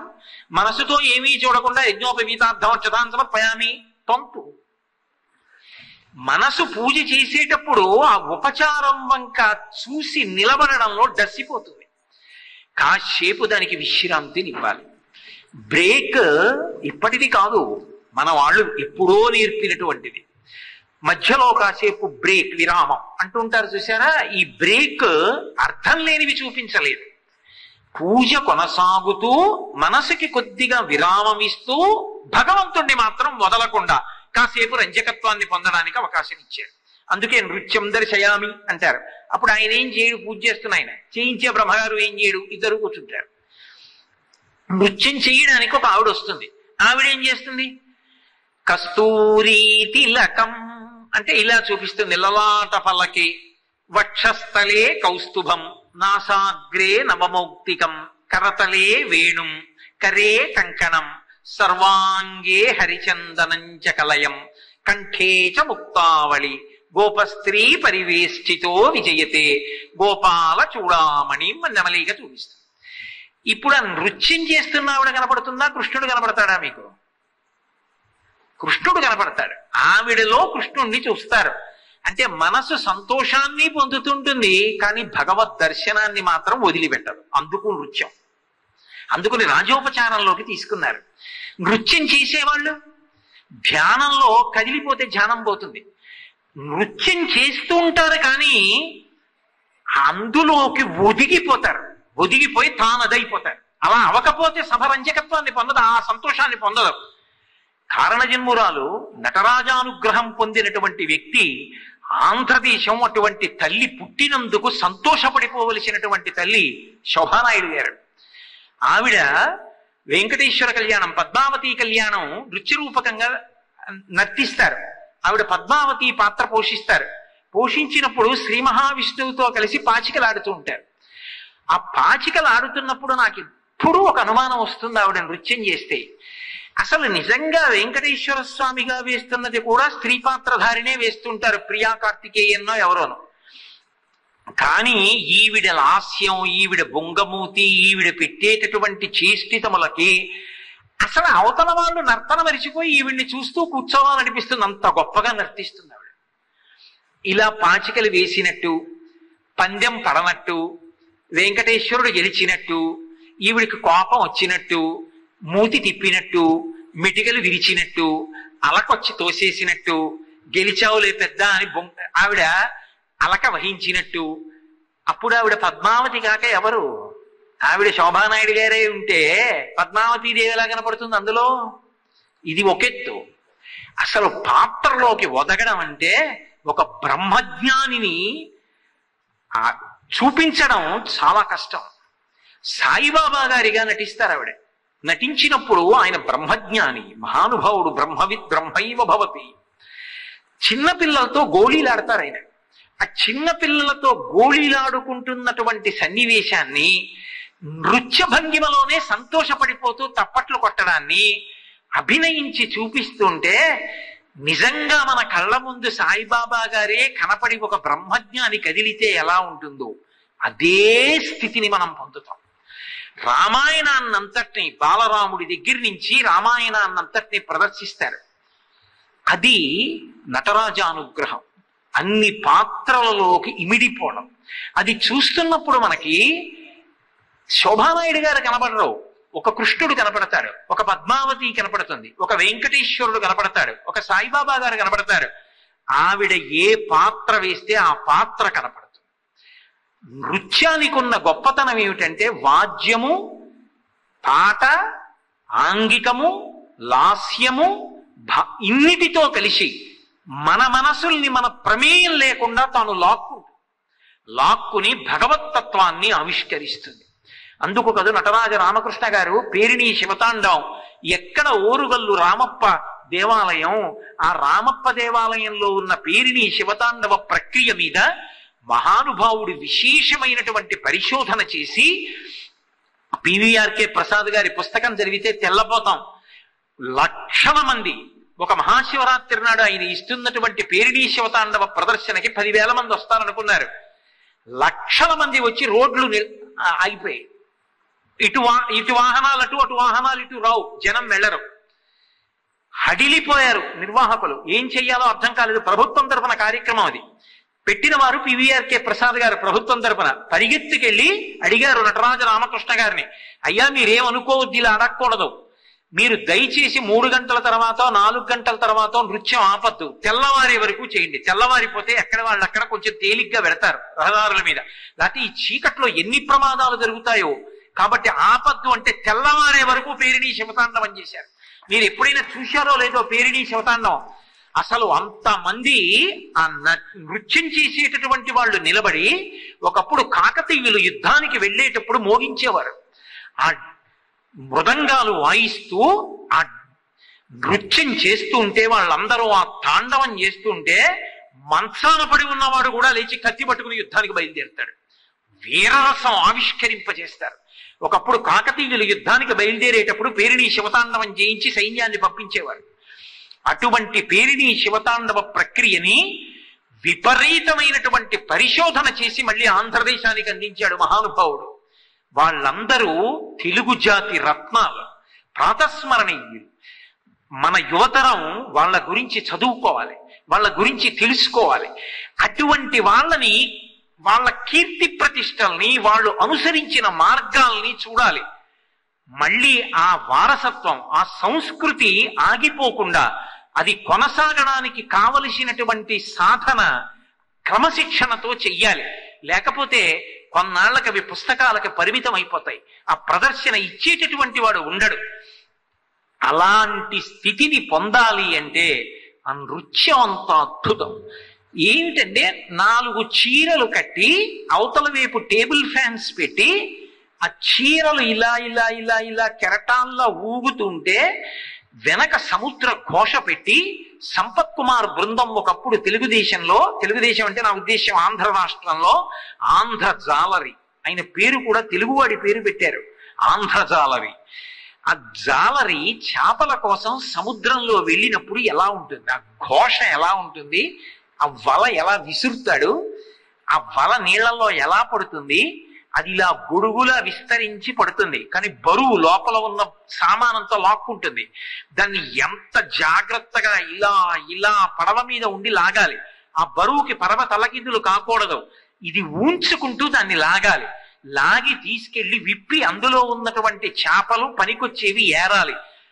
ఆంధ్రజాలరిగా సంపత్ కుమార్ గారు నృత్యం చేస్తుంటే చిదంబర క్షేత్రంలో కాళికాదేవి పరమశివుడు నృత్యంలో ఎవరు గొప్ప అన్న పోటీ పడి చేస్తుంటే విష్ణువు సాక్షిగా ఉంటే పరమశివుడు వేగంగా నర్తన చేస్తూ చేస్తూ ఏం చేసినా పార్వతీదేవి చేసేస్తుంటే నృత్యం చేసి చేసి చేసి వచ్చి రిక్కించి వినేవారు అందరూ. అలా తిరుగుతూ తిరుగుతూ వచ్చి అక్కడ కుంకం భరిణి పెట్టేవారు, పెద్ద భరిణె. అందులో కాలు ఎత్తి బొటనవేలు ఇలా పెట్టి కాలి బొటనవేలు కంటుకున్నటువంటి కుంకాన్ని ఒక్కసారి కాలు పైకెత్తి పార్వతీదేవి భ్రూవజ్యంలో బొట్టు పెట్టేవారు. ఆడది కాలంత ఎత్తు పైకి ఎత్తకూడదు కాబట్టి సిగ్గుపడి పార్వతీదేవి నిలబడిపోతే చిదంబరంలో నటరాజ పదవి శివుడికి దక్కి. సంపత్ కుమార్ బృందం ఆంధ్రజాలరీ చేస్తుంటే పరవశం పొందేవారు. ఏమి ఆంధ్రదేశం అండి, ఎటువంటి మహానుభావులు ఒక చిన్న విషయాన్ని సాధన చేయడానికి ఎంత కష్టపడ్డారో. చిట్టిబాబు గారు మహానుభావుడు, ప్రాతస్మరణీయుడు. వెడ్డింగ్ బెల్స్ అని పాశ్చాత్య సంగీతంలో ఉన్న ప్రక్రియని వేగంగా వీణతంత్రుల మీద మోగించడం తీసుకొచ్చారు. ఆయన కొమ్మల్లో కోయిల అన్న కీర్తన, ఆ పాట వీణ మీద పలికిస్తుంటే కోయిల కుయ్యాలి, అది వీణ మీద ఎలా, ఇలా అని వీణ తీగని గోటితో మీటి ఈ చేయి పైకెత్తేసేవారు. ఇంక చేయి వాడేవారు కాదు. ఎడం చేత్తో మెట్లు మాత్రం కదిపేవారు. కదిపితే కూ అనేది వీణ తీగ, అది కూ అన్నది పలికించడానికి ఆయన ఎంత శ్రమ పడ్డారో. తరువాతి కాలంలో ఎంతమంది శిష్యులు నేర్చుకున్నారో. వీణ మీదకి తీసుకొచ్చి శ్రీ సూక్త, పురుష సూక్తాలు, దుర్గా సూక్తం కూడా పలికించారు, మంత్రపుష్పం పలికించారు. ఇప్పటికీ దుడ్డు సీతారామయ్య గారని గొప్ప విద్వాంసుడు వీణని పూర్వకాలంలో లాగా తంబూరాలాగా నిలబెట్టి వీణ వాయిస్తారు. ఇప్పటికీ ఒకసారి నేను హైదరాబాద్ లో ఉండగా ప్రత్యేకం పాపం మా ఇంటికి వచ్చి నేను ఏదో వీణ గురించి మాట్లాడితే మీకు చూపిస్తానండి అలా వీణ వాయించడం అని మా ఇంటికి వచ్చి కూర్చుని వెరీ వాయించి చూపించారు. తర్వాత ఒకసారి ఆయన కాకినాడ దేవీ నవరాత్రులకు వచ్చి అక్కడ కూడా వాయించారు. ఎందరు మహాత్ములు, ఎంతమంది విద్వాంసులు. టైం లేదు టైం లేదు అనడం మహాపరాధం.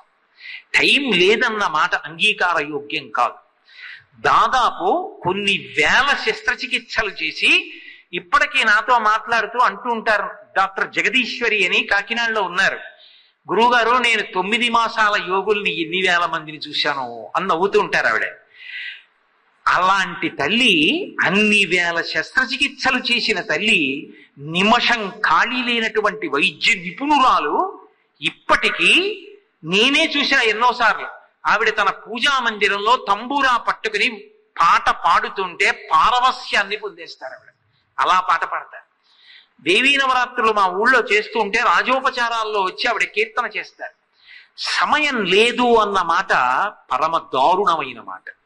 ఉత్సాహం ఉండాలి తప్ప అభ్యసించడానికి సమయం లేకపోవడం అన్న మాట ఉండదు. అది చదువుకుందాం అన్న కోరిక ఉండాలి. జవహర్లాల్ నెహ్రూ గారి తీన్మూర్తి భవన్ కి ఢిల్లీలో ఇప్పటికీ వెళ్ళి చూస్తే ఇది ఇల్లా గ్రంథాలయమా అనిపిస్తుంది. ఎన్ని పుస్తకాలు ఎక్కడ చూసినా. అంతవరకు ఎందుకండి? మన ఆంధ్రుడు మహానుభావుడు ఎవరి పేరు చెప్తే పారవస్యం కలుగుతుందో అంత గొప్ప వ్యక్తి. ఆఖరికి ఒకానొకప్పుడు భారతదేశ ఆర్థిక వ్యవస్థ చితికిపోయి బంగారం తీసుకెళ్లి లండన్ లో తాకట్టు పెట్టేస్తే సరళీకృత ఆర్థిక విధానాన్ని ప్రకటించి మళ్లీ బంగారాన్నంతటినీ కుదువు నుంచి విడిపించి తీసుకొచ్చి నిస్సంగిగా ఆఖరణ కుర్తాలం పీఠాధిపతిగా సన్యసించి వెళ్ళిపోవడానికి పుస్తకాలు కూడా హైదరాబాద్ పంపించేసి అకస్మాత్తుగా ప్రధానమంత్రి అయి 5 సంవత్సరాలు స్వర్ణయుగం తీసుకొచ్చారు భారతదేశానికి. మన ఆంధ్రుడు పివి నరసింహారావు గారు అంత గొప్ప ప్రధానమంత్రి అని చెప్పుకోవడానికి మనందరం కూడా పరవశాన్ని పొందాలి. ఆఖరికి చచ్చిపోయే ముందు లాయర్ల ఫీజు కట్టడానికి డబ్బు లేక జూబ్లీ హిల్స్ లో తన ఇల్లు అమ్ముకున్నారు.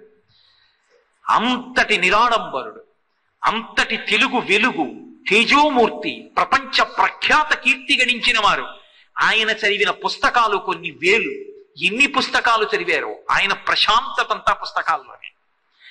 అంతటి వాళ్ళు అన్ని పుస్తకాలు చదివారు. నెహ్రూ గారు కారాగారంలో కూర్చుని పుస్తకాలు రాశారు. అరబిందోని తీసుకెళ్లి కారాగారంలో పెడితే భగవద్గీతకంతటికి భాష్యం ఇచ్చి మహాయోగి అయ్యాడు ఆయన. నీకు సమయం లేదు అన్న మాట అంగీకార యోగ్యం కాదు. ఉత్సాహం ఉండాలి. ఈయేష అంటారు వాల్మీకి మహర్షి. ఈయేష పదమన్వేష్టం చారణా చరితే పథి. మంచి సంకల్పం ఉండాలి తప్ప ఆ సంకల్పాన్ని సాధించలేకపోవడం అన్నది మాత్రం జీవితంలో ఎప్పుడూ ఉండదు. సాధించుకోవచ్చు. అందుకే భారతదేశంలో నృత్య ప్రక్రియకి అంత విశేషమైనటువంటి ఆదరణ. అది అంత గొప్పగా, అంత రంజకత్వంతోనూ ఉంటుంది, అంత గొప్పగానూ ఉంటుంది. అంతవరకు ఎందుకు? కంజదలాయతాక్షి అని దీక్షితారు వారి కీర్తన, కామాక్షి పరదేవత మీద. అద్భుతమైన కీర్తన. అందులో కుంజరగమని అంటారు. కుంజరగమని అంటే ఏనుగు ఎలా నడుస్తుందో అమ్మవారు అలా నడుస్తుంది. ఏనుగు అన్ని ప్రాణులలోకి అందంగా నడుస్తుంది అని. అమ్మవారు నడిస్తే అలా ఉంటుందిట, అంత అందంగా ఉంటుందిట. ఆ కీర్తన వినపడుతూ కామాక్షి పరదేవత ఎలా నడిచి వెడుతుందో అలా అమ్మవారిలా పాద మంజీరములు గల్ గల్ గల్ గల్ గల్ మరి చప్పుడవుతుంటే ఆ నర్తకీమణి వేదిక మీద ఇలా అర్ధచంద్రాకారంగా నడిచి వెళ్ళి యువతలకు వచ్చి మళ్ళీ ముద్ర పట్టిందనుకోండి, అసలు నడిచి వెడుతున్నటువంటి కామాక్షి మనసు మీద ముద్ర పడిపోతుంది. ఓ నా తల్లి నడిస్తే ఇలా ఉంటుందన్నమాట అనిపిస్తుంది. నృత్యం అంత గొప్పది. అందుకే మీరు చూడండి, భగవన్మూర్తులందరూ నృత్యం చేస్తారు. పరమశివుడు తాండవానికి ప్రసిద్ధి, పార్వతీదేవి లాస్యానికి ప్రసిద్ధి, కృష్ణ భగవానుడు తాండవానికి ప్రసిద్ధి. ఎక్కడ? మామూలు రంగస్థలం మీద కాదు, 101 పడగల రంగస్థలం మీద పాదంలో ఎక్కడా పొరపాటు లేకుండా చేశాడు. పడగ వంగిపోయి పడగ లేస్తుంటే తోక పట్టుకుని ఒక పడగ నుంచి ఒక పడగ మీదకి దూకుతూ వెస దామోదరు పాదఘాతనగతుల్ వేవేల చందంబులం ప్రసభాటోపముజూప వాపపణ భృత్యట మండలం వసహంబై పగిలెన్ మడుల్ చెదరగా నాస్యంబులం సోడితం బెసగం దంస్తలు రుగ్గుగాక గరడవహ్నిజ్వాలికల్ వెల్వడం యమునా వీచి మృదంగ మధ్యములు మ్రోయం తీర గోపౌహర్ష మనోజ్ఞనితంబు గేయముగ జంచత్కాళి తవ్యాలి రంగ తరంగ తలంబునన్ పటుగతిన్ కంజాక్షు నిర్మర్దనత్యము హృజ్జత్తుత భీమపై వరగ దివ్యశ్రేణి చూచెందివి. ఆ కాళీయుడి పడగల మీద అంత గొప్ప నాట్యం చేశాడే. ఇప్పటికీ వెంకటేశ్వర సుప్రభాతం పాడితే మన్మూర్ధిని కాళీయపణే వికటాట వీష శ్రీ వెంకటద్రిశిఖరే శిరసస్సుతీనాం చిత్తేప్యనన్య మనసాం సమమాహితౌతే శ్రీ వెంకటేశ చరణౌ శరణం ప్రపద్యే అని చెప్పట్లా. నృత్యం చెయ్యడానికి శరీరం అనువుగా ఉండాలి. పాట పాడేవాడు మనిషి ఎలా ఉన్నా పర్వాలేదు, బాగా పాడితే చాలు. నృత్యం చేసేవాడు ఎలా ఉన్నా పర్వాలేదండి అని చెప్పి 350 కిలోల వ్యక్తి 4 అడుగులు ఉన్నవాడు వచ్చి నృత్యం చేశాడు అనుకోండి, హాస్యస్ఫోరకంగా ఉంటుంది. ఏం బాగుంటుందండి అంటారు. కానీ మీకు ఆశ్చర్యం ఏమిటో తెలుసా? నృత్యము దేనికి ప్రతీక అంటే, నృత్యము సంతోషము లోపల పట్టనప్పుడు వ్యక్తమైతే నృత్యం అవుతుంది. తిరుపతి దేవస్థానానికి ఎల్వి సుబ్రహ్మణ్యం గారు కార్యనిర్వహణాధికారిగా ఉన్న రోజుల్లో ఉత్సవాలు జరుగుతుంటే మాడవీధుల్లో స్వామి తిరుగుతున్నప్పుడు ఆయన ఆనందంతో నృత్యం చేసేవాడు. ఎందుకు? అంత senior IAS officer, principal secretary ఆయన పొజిషన్, ఏం తక్కువ స్థానం కాదయింది. అంత పెద్ద పదవిలో ఉన్న వ్యక్తి టీటీడీ ఈవోగా వస్తే మాడవీధుల్లో నృత్యం చేస్తూ వెడుతూ ఉండేవారు. అది ఏదో సరదాకి కాదు, ఆయన భక్తి ఏమిటో ఆయనతో పరిచయం ఉన్నవాడికి తెలుస్తుంది. భగవంతుడి గురించి వింటే కన్నుల వెంట ఇలా నీటి ధారలు పడిపోతాయి మహానుభావుడికి, అంత భక్తి తత్పరత. ఆ స్వామి వాహనం మీద వస్తూ ఉంటే ఏ నా పూర్వీకులు చేసుకున్న పుణ్యమో, దీనికి కార్యనిర్వహణాధికారిగా ఈ వాహనం వెడుతుంటే దాని ముందు వెళ్ళగలుగుతున్నాను, ఆనందంతో అందరితో కలిసి గోవిందనామాలు చెప్తూ ఆ పారవస్యం లోపల పట్టకపోతే ఆయన నృత్యం చేస్తుండేవారు. ఆయనతో పాటే ధర్మకర్తల మండలి అధ్యక్షుడు కనుమూరి బాపిరాజు గారు కూడా నృత్యం చేస్తుండేవారు. అవన్నీ తప్పులు పట్టవలసిన విషయాలు కావు, అవన్నీ లోపల ఇమడని సంతోషం వ్యక్తమైతే జరిగినటువంటివి. అవి వాళ్ళ వ్యక్తిగతమైన భక్తిగా చూసి సంతోషించాలి తప్ప వాటి మీద కూడా విమర్శలు చేయడం అనేటటువంటిది అంత యోగ్యమైన విషయం కాదేమోనని నా వ్యక్తిగత అభిప్రాయం. కాబట్టి నృత్యం ఒకానొక సమయంలో యోగ్యమైన శరీరము లేనివాడు చేసినా కూడా పరమ గొప్పదిగా నిలబడుతుంది. ఎందుకో తెలుసా? ఒక బిందె నీరు పడదామని తీసుకెళ్లి పంపు గొట్టం కింద పెట్టినప్పుడు పంపు గొట్టంలోంచి పడుతున్నటువంటి నీటి ధార చేత బిందె అంతా నిండిపోయిన తరువాత ఇక పట్టలేక ఇంకా పడుతున్న నీళ్లు అంచుల వెంట కారిపోయినట్టు భగవంతుని యొక్క స్మరణల చేత కలిగినటువంటి ఆనందము లోపల పట్టక ఉద్భుతమైతే ఆంగికమై నృత్యం అవుతుంది. అంత సంతోషంగా నృత్యం చేస్తారు. అది విశాల హృదయం ఉన్నవాడు అనుకోండి, అవతలవాడు చేయవలసిన నృత్యం యువతలవాడు చేస్తాడు ఒక్కొక్కప్పుడు. అది నృత్య గణపతి. ఒకానొకప్పుడు గణపతి చంద్రుణ్ణి శపించారు. ఎందుకు శపించారు? ఏదో విచిత్రమైన విషయం చెప్తారు. ఏదో ఆయన బాగా తినేశాడు, వెళ్ళాడు, ఏదో పడుకున్నాడు, కాళ్ళు అనలేదు, చేతులు అనలేదు, ఆయన నవ్వాడు, అలా ఏం లేదు. స్కాంద పురాణంలో, విష్ణు పురాణంలో ఆయన అన్ని లోకాలు తిరుగుతుంటాడు, చంద్రలోకానికి వెళ్ళాడు. చంద్రుడు అందగాడు, కవులు వర్ణిస్తారు ఆయన్ని. అందుకని చంద్రుడు విఘ్నేశ్వరుడి వంక చూశాడు. మరుగుజ్జు రూపంలో ఉంటాడు కదూ, పొట్టివాడు, లంబోదరం, ఎలా తిరుగుతున్నాడో అని పక్కపక్క నవ్వాడు. ఉరే, నీకు అహంకారమే పాడు చేస్తోంది, ఇలాగే భార్యలతో ప్రవర్తించడంలో తప్పు చేశావు, గురుపత్నితో ప్రవర్తించడంలో తప్పు చేశావు. నీది బాహ్యంలో అందం, నాది ఆంతరమునందు అందం. నీకు ఈ గర్వం పోవాలంటే నీ ముఖం చూసేవాడు ఉండకూడదని, నీ ముఖం చూస్తే నీలాపనిందలు వస్తాయన్నాడు. అందరూ రాత్రి అయ్యేటప్పటికీ ఈయన కనపడతాడేమో అని ఇలా చెయ్యి అడ్డెట్టుకుంటే సిగ్గుపడి సముద్రంలో గడిపాడు చంద్రుడు.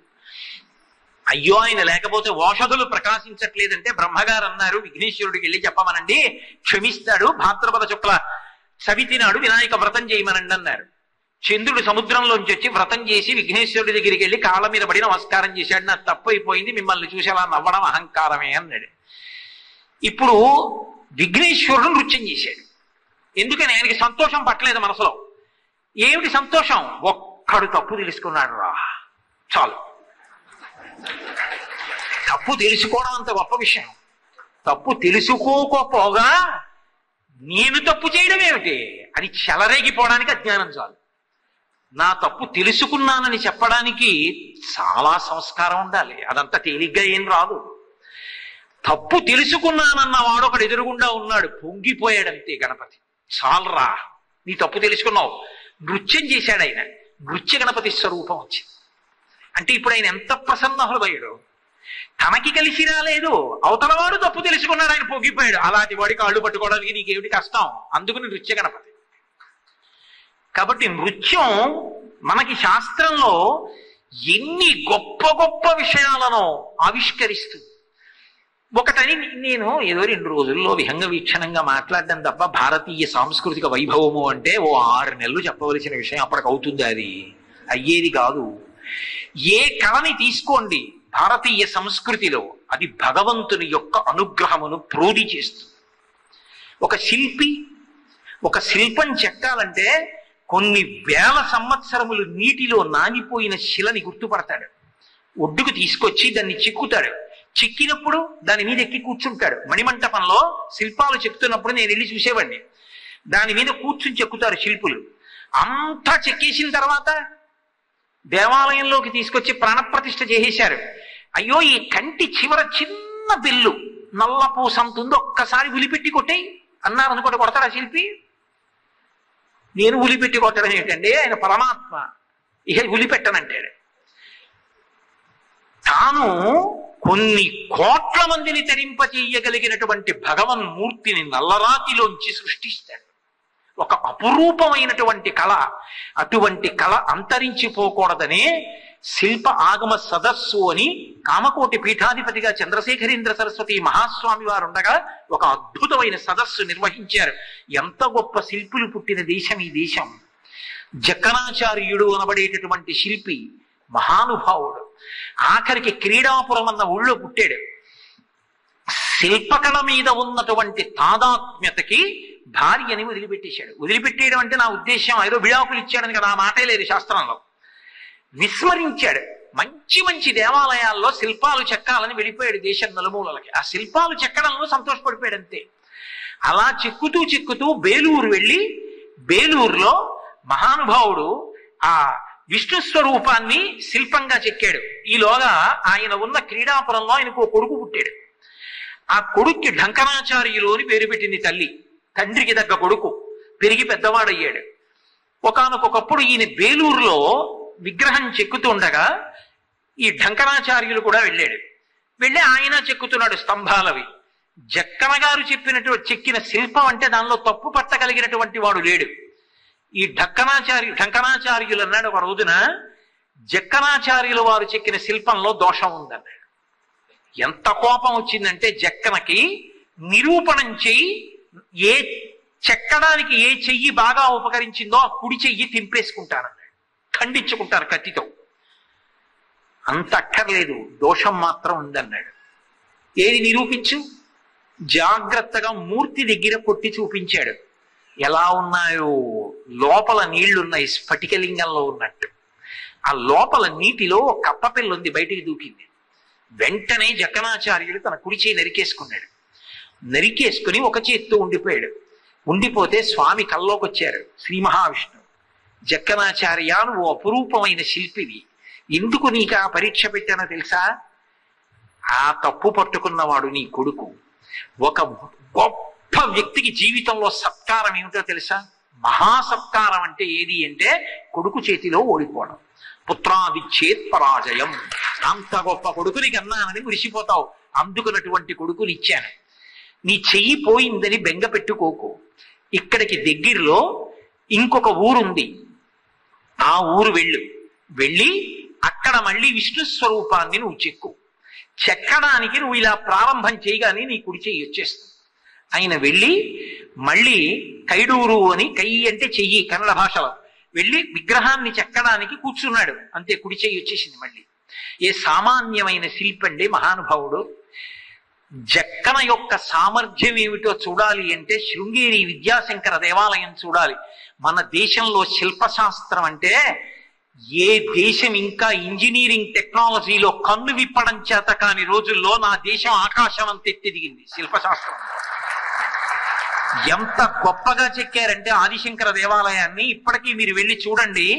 దక్షిణామూర్తి, నటరాజు, అర్ధనారీశ్వరుడు, ఉమామహేశ్వర స్వరూపం, ఊర్ధ్వతాండవమూర్తి, కైలాస సభ, విఘ్నేశ్వరుడు, సుబ్రహ్మణ్యుడు, శ్రీ మహావిష్ణువు, దశావతారాలు ఇవన్నీ చెక్కబడి ఉంటాయి. ఒక ఎత్తు 12 ఋతువులు నడుస్తాయి. నడిచినప్పుడు మనకి జ్యోతిష శాస్త్రంలో 12 రాసులు ఉంటాయి, ద్వాదశ రాసులు. లోపల 12 స్తంభాలు ఉంటాయి. 12 స్తంభాల మీద 12 రాసులు చెక్కబడి ఉంటాయి. మేషం నుంచి సూర్యకిరణములు ఏ రాశిలో సూర్యుడు ఉన్నాడో ఆ రాశి ఉన్నటువంటి స్తంభం మీద పడతాయి తప్ప పక్కన పడవు. ఇంకా విచిత్రం ఏమిటో తెలుసా? లోపలికి వెళ్లే దగ్గర సూర్యుడు ఒక పక్కన ఉంటాడు, చంద్రుడు ఒక పక్కన ఉంటాడు. సూర్యకిరణాలు ఏ కారణానికి చంద్రుడి మీద పడవు, చంద్రకిరణాలు ఏ కారణానికి సూర్యుడి మీద పడవు. చంద్రకిరణాలు చంద్రుడి మీద పడతాయి, సూర్యకిరణాలు సూర్యుడి మీద పడతాయి. ఇంకా ఆశ్చర్యం, లోపల బల్లి ఓ కాకి ఉంటుంది. కొంతమందికి పక్షి భయం పట్టుకుంటుంది. కొంతమంది చూడండి వెళ్ళి పూజ కూర్చుంటారు, కాకి వచ్చి కావు కావు ఉందనుకోండి, బెంగెట్టేసుకుని కాకేరిచింది పోయింది నా పూజ అంటారు. అలాంటి పిచ్చి అర్థం లేని పక్షి భయం ఉన్న వాళ్ళకి, బల్లి భయం ఉన్న వాళ్ళకి, కొంతమందికి బల్లిని చూస్తే భయం, జ్వరం వస్తుంది. బల్లి భయం, పక్షి భయం ఉన్న వాళ్ళు శృంగేరిలో విద్యాశంకర దేవాలయంలోకి వెళ్ళి వాటి కింద నిలబడితే చాలా భయం పోతుంది. ఎంత అపురూపమైనటువంటి దేవాలయాలు. సంగీత పరికరాలు తీసుకురాలేదు, స్తంభాలు చెక్కారు. ఇప్పటికి రామప్ప దేవాలయంలో స్తంభాన్ని ముట్టుకుంటే సరిగమ పదని పలుకుతాయి. మృదంగాలు పలుకుతాయి, వీణానాదం పలుకుతుంది, సంగీత స్తంభాలు చెక్కారు. భ్రమరాంబ దేవాలయంలో శ్రీశైలంలో సింహం నోట్లో శిల ఉంటుంది, గుండ్రగా బంతిలాగా. ఎలా చెక్కారో తెలియదు, పుల్ల పెట్టి కదిపితే బంతి కదులుతుంది. బంతి చెక్కి ముఖం చెక్కాడా, ముఖం చెక్కి బంతి చెక్కాడా అని మాత్రం బయటికి రాదు, కోరలు ఇలా మూసుకుని ఉంటాయి. మీరు ఇప్పటికీ కంచి వరదరాజస్వామి దేవాలయం లోపలికి వెళ్ళేటప్పుడు ఎడం చేతి వైపున్న మంటపానికి వెళ్ళి చూడండి. అసలు అక్కడ ఉన్నటువంటి శిల్పకళ అపురూపమంతే. ఏమి జక్కనాచార్యుడు, ఏమి అద్భుతమైనటువంటి విద్యాశంకర దేవాలయాన్ని నిర్మాణం చేశాడు, ఏమి శిల్పులు. నిజంగా భారతదేశంలో ఒక్కొక్క చోట కట్టినటువంటి ఒక్కొక్క దేవాలయం ఒక్కొక్క రూపం. కోణార్కలో సూర్య రథాన్ని తీసుకొచ్చి ప్రతిష్ఠ చేసేశారు. అంత అద్భుతమైనటువంటి దేవాలయాలు. రామప్ప దేవాలయంలో పైన చూస్తుంటే సాలభంజికలు ఎంత గొప్పగా చెక్కారంటే, ఇలా నిలబడ్డాం అనుకోండి, ఎండ పడుతున్నప్పుడు నీడ పడుతుంది ఇలా కంఠం మీద, విగ్రహంలోనే నీడ పడుతుంది, అలా చెక్కారు చిత్రం. విగ్రహంలో పైన గడ్డం నీడ కంఠం కింద పడుతూ ఉంటుంది. ఒక ఆవిడ మంచి చీర కట్టుకుని వెడుతుంటే కోతి వచ్చి చీర లాగుతూ ఉంటుంది. ఆవిడ ఎడం చేత్తో పమిట పట్టుకుని కుడి చేత్తో కొట్టని లేదా చూపిస్తుంటుంది, ముఖంలో వ్యగ్రత ఉంటుంది. సాలభంజికల్ని నిజంగా ఎలా చెక్కారో, పాదాల గోళ్ళు కూడా, వేళ్ళు ఎంత లాలిత్యం, ఎంత అద్భుతం నిజంగా. ఎన్ని చోట్ల ఎన్ని దేవాలయాలు. కాకతీయ సామ్రాజ్యంలో నందీశ్వరుడు ముఖం కొద్దిగా పక్కకి తిప్పి ఓ డెక్క ఇలా బయటికి పెడతాడు. అసలు ఏమి నంది. భద్రకాళి దేవాలయానికి వెళ్ళి మీరు ఎటు తిరగండి నంది మిమ్మల్నే చూస్తున్నట్టు ఉంటాడు, తలలాగే ఉంటుంది. ఎటు తిరగండి మీ వంకే చూస్తాడు. రామప్ప దేవాలయంలో సూర్యోదయం నుంచి సూర్యాస్తమయం వరకు సూర్యుడు ఎటు వెళ్ళనివ్వండి, కిరణాలు ఒక స్తంభం మీద పడి స్తంభం నుంచి పరావర్తనం చెంది వెళ్ళి శివలింగం మీద పడతాయి. దీపం అవసరం లేకుండా సూర్యాస్తమయం వరకు కనపడుతుంటుంది శివలింగం, అంత వెలుతురులో. ఎలా కట్టారు. ఇప్పటికీ హంపి విజయనగరం వెళ్ళి చూడండి, అయ్య బాబోయ్, అసలు ముత్యాలు రత్నాలు అమ్మినటువంటి అంగళ్ళు, రాతితో కట్టినవి. కృష్ణదేవరాయల వారి భార్య చిన్నమదేవి వచ్చి నృత్యం చేస్తుంటే ఇతరులు చూడకుండా పరదా పడితే, ఆ స్వామివారి ఎదురుగుండా నృత్యం చేయడానికి పెద్ద నృత్య మంటపం, అక్కడే సంగీత స్తంభాలు, సంగీత విద్వాంసులు వెనక కూర్చుని వాయిస్తుంటే ఆవిడ చిన్నమదేవిని నృత్యం చేస్తూ ఉండేది భగవంతుడి ముందు. రాయలవారు కూర్చుని చూస్తూ ఉండేవాడు. ఈశ్వరుడికి నృత్యాన్ని సేవగా అందించడానికి ప్రత్యేకంగా వేదికలు నిర్మాణం చేశారు. ఇవాల్టి రోజున కూడా జాతి గర్వించదగ్గ మహానుభావుడు శిల్పులలో ఎవరి పేరు చెప్తే మనందరం మురిసిపోవాలో నేననేది అది. యువతరం తెలుసుకోవాలి, అటువంటి మహాపురుషులను ఒక్కసారి దర్శనం చెయ్యాలి. వాళ్ళని చూడనప్పుడు ఎలా తెలుస్తుంది ఈ దేశ ప్రతిష్ట. మహానుభావుడు గణపతి స్థపతి. ఇప్పటికీ కాంచీపురం దగ్గర శంకరాచార్యుల వారి పేరు మీద ఆ శిల్ప పాఠశాల నడుపుతూ ఉంటారు. ఎంతమంది శిల్పులు. ఒక కొడుకు పేరు శంకర స్థపతి, ఒక కొడుకు పేరు జయేంద్ర స్థపతి. ఎంత గొప్పవారంటే, ఒకానొకప్పుడు ప్రధానమంత్రి పదవిలో ఉండగా ఇందిరాగాంధీ పిలిచి బదరీనాథ్లో ఆలయానికి మంటప నిర్మాణం చెయ్యాలి, చేస్తావా అని అడిగింది. చేస్తానన్నారు. ఎలా? విపరీతమైన చలి, కొంతకాలం గుడి మూసేస్తారు. ఒక్కసారి దేవాలయాన్ని చూసి వచ్చి హైదరాబాద్ లో కూర్చుని అక్కడ కట్టవలసిన మంటపాన్నంతటినీ నిర్మాణం చేసి విడివిడిగా తయారు చేసి ఇక్కడి నుంచి వాహనాల్లో బదరీనాథ్ పట్టుకెళ్లి మంటపాన్నంతటినీ బిగించేశారు. ఇందిరాగాంధీ గారు వెళ్లి చూసి మురిసిపోయి బంగారు పథకంతో ఉన్న గొలుసు ఆయన మెళ్ళో వేశారు. అంతేనా?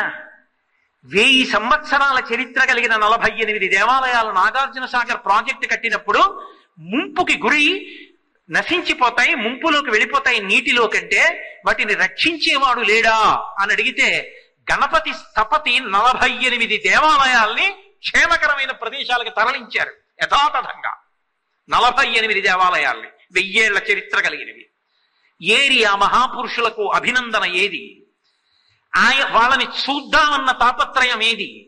భారతీయ సాంస్కృతిక వైభవం అని ప్రసంగం పెట్టడం కాదు.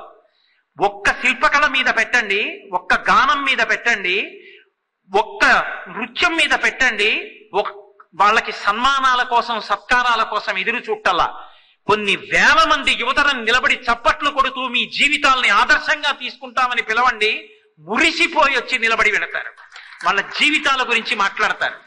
అది మనకు ఆదర్శం, అది మన సాంస్కృతిక వైభవం. అంతటి మహానుభావుడు భద్రాచలం దేవస్థానంలో ఇవాళ అంత గొప్ప శిల్పకళా చాతుర్యంతో ఉంది అంటే దానికి కారణం గణపతి స్థపతి.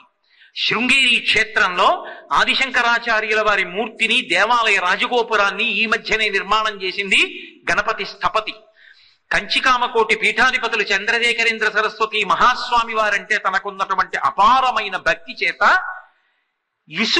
ఇసుక నేలలో పునాది లేకుండా మంటపాన్ని, అద్భుతమైన మంటపాన్ని రాతితో నిర్మించి అటువంటి శిల్పకళా నైపుణ్యంతో మహాస్వామి వారి పేరు మీద కాంచీపురానికి దగ్గరలో మణిమంటపాన్ని కట్టింది గణపతి స్థపతి.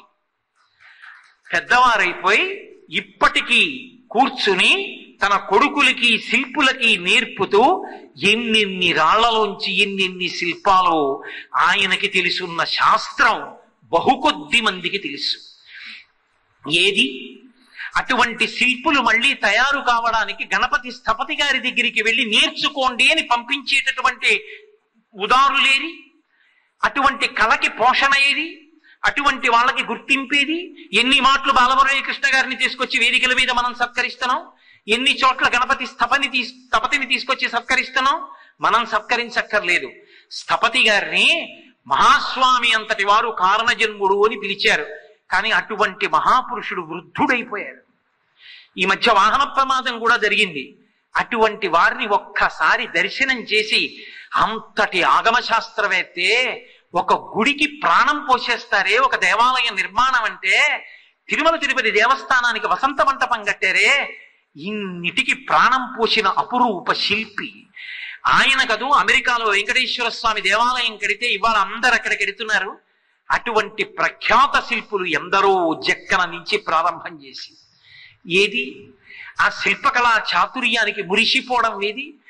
ఎక్కడో ఏదో పడవలో రాత్రి పడుకుని కాసేపు నీళ్లలో ఉండడానికి వెడతాం. ఏది నీకేం ఉండడానికి కొదవా? వరంగల్లో ఎన్ని విశ్రాంతి భవనాలు లేవు? రామప్ప దేవాలయాన్ని పిల్లల్ని తీసుకుని ఎందుకెళ్ళావు? భద్రకాళి దేవాలయానికి ఎందుకెళ్ళావు? 1000 స్తంభాల మంటపానికి ఎందుకెళ్ళావు? మిమ్మల్ని కాదు నేను ఆ మాట అంటున్నది. మీరు ప్రాజ్ఞులు, ఇంతకన్నా ఎక్కువ తెలుసు మీకు, ఇంతకన్నా ఎక్కువ చూశారు. వెళ్ళక పిల్లల్ని తీసుకెళ్ళన నాలాంటి వాడి గురించి నేను ప్రశ్నించుకుంటున్నానంతే, మిమ్మల్ని కాదు. కాబట్టి అది భారతీయ సంగీతం అంటే, అది భారతీయ శిల్పం అంటే, అది భారతీయ నృత్యం అంటే. అవి కళలు, అవి సంస్కృతి. అందుకే ఈ దేశానికి వచ్చిన వాళ్ళు తిన్నగా పాదం కూడా నేల మీద పెట్టడానికి ఇష్టపడలా. భగవద్గీత పుట్టిన భూమి, గంగాది నదులు ప్రవహిస్తున్న భూమి, ఇంతటి మహాపురుషులు పుట్టిన భూమి, అపురూప భూమి. దీన్ని కాల్తో తక్కడానికి మాకు అర్హత ఎక్కడుందని చేత్తో మట్టిని ముట్టుకుని నమస్కరించి తీసి తల మీద పోసుకుని కాళ్ళు పెట్టినటువంటి ఇతర విశ్వాసములకు చెందిన వాళ్ళు కూడా ఉన్నారు. అటువంటి గడ్డ మీద పుట్టడం, అటువంటి సంస్కృతికి వారసత్వం పొందడం, అటువంటి దేశంలో నేను పౌరుణ్ణి కావడం, నా సంస్కృతి గురించి మాట్లాడుకోవడం, ఇంతకన్నా నా జీవితంలో భాగ్యం ఏముంటుంది?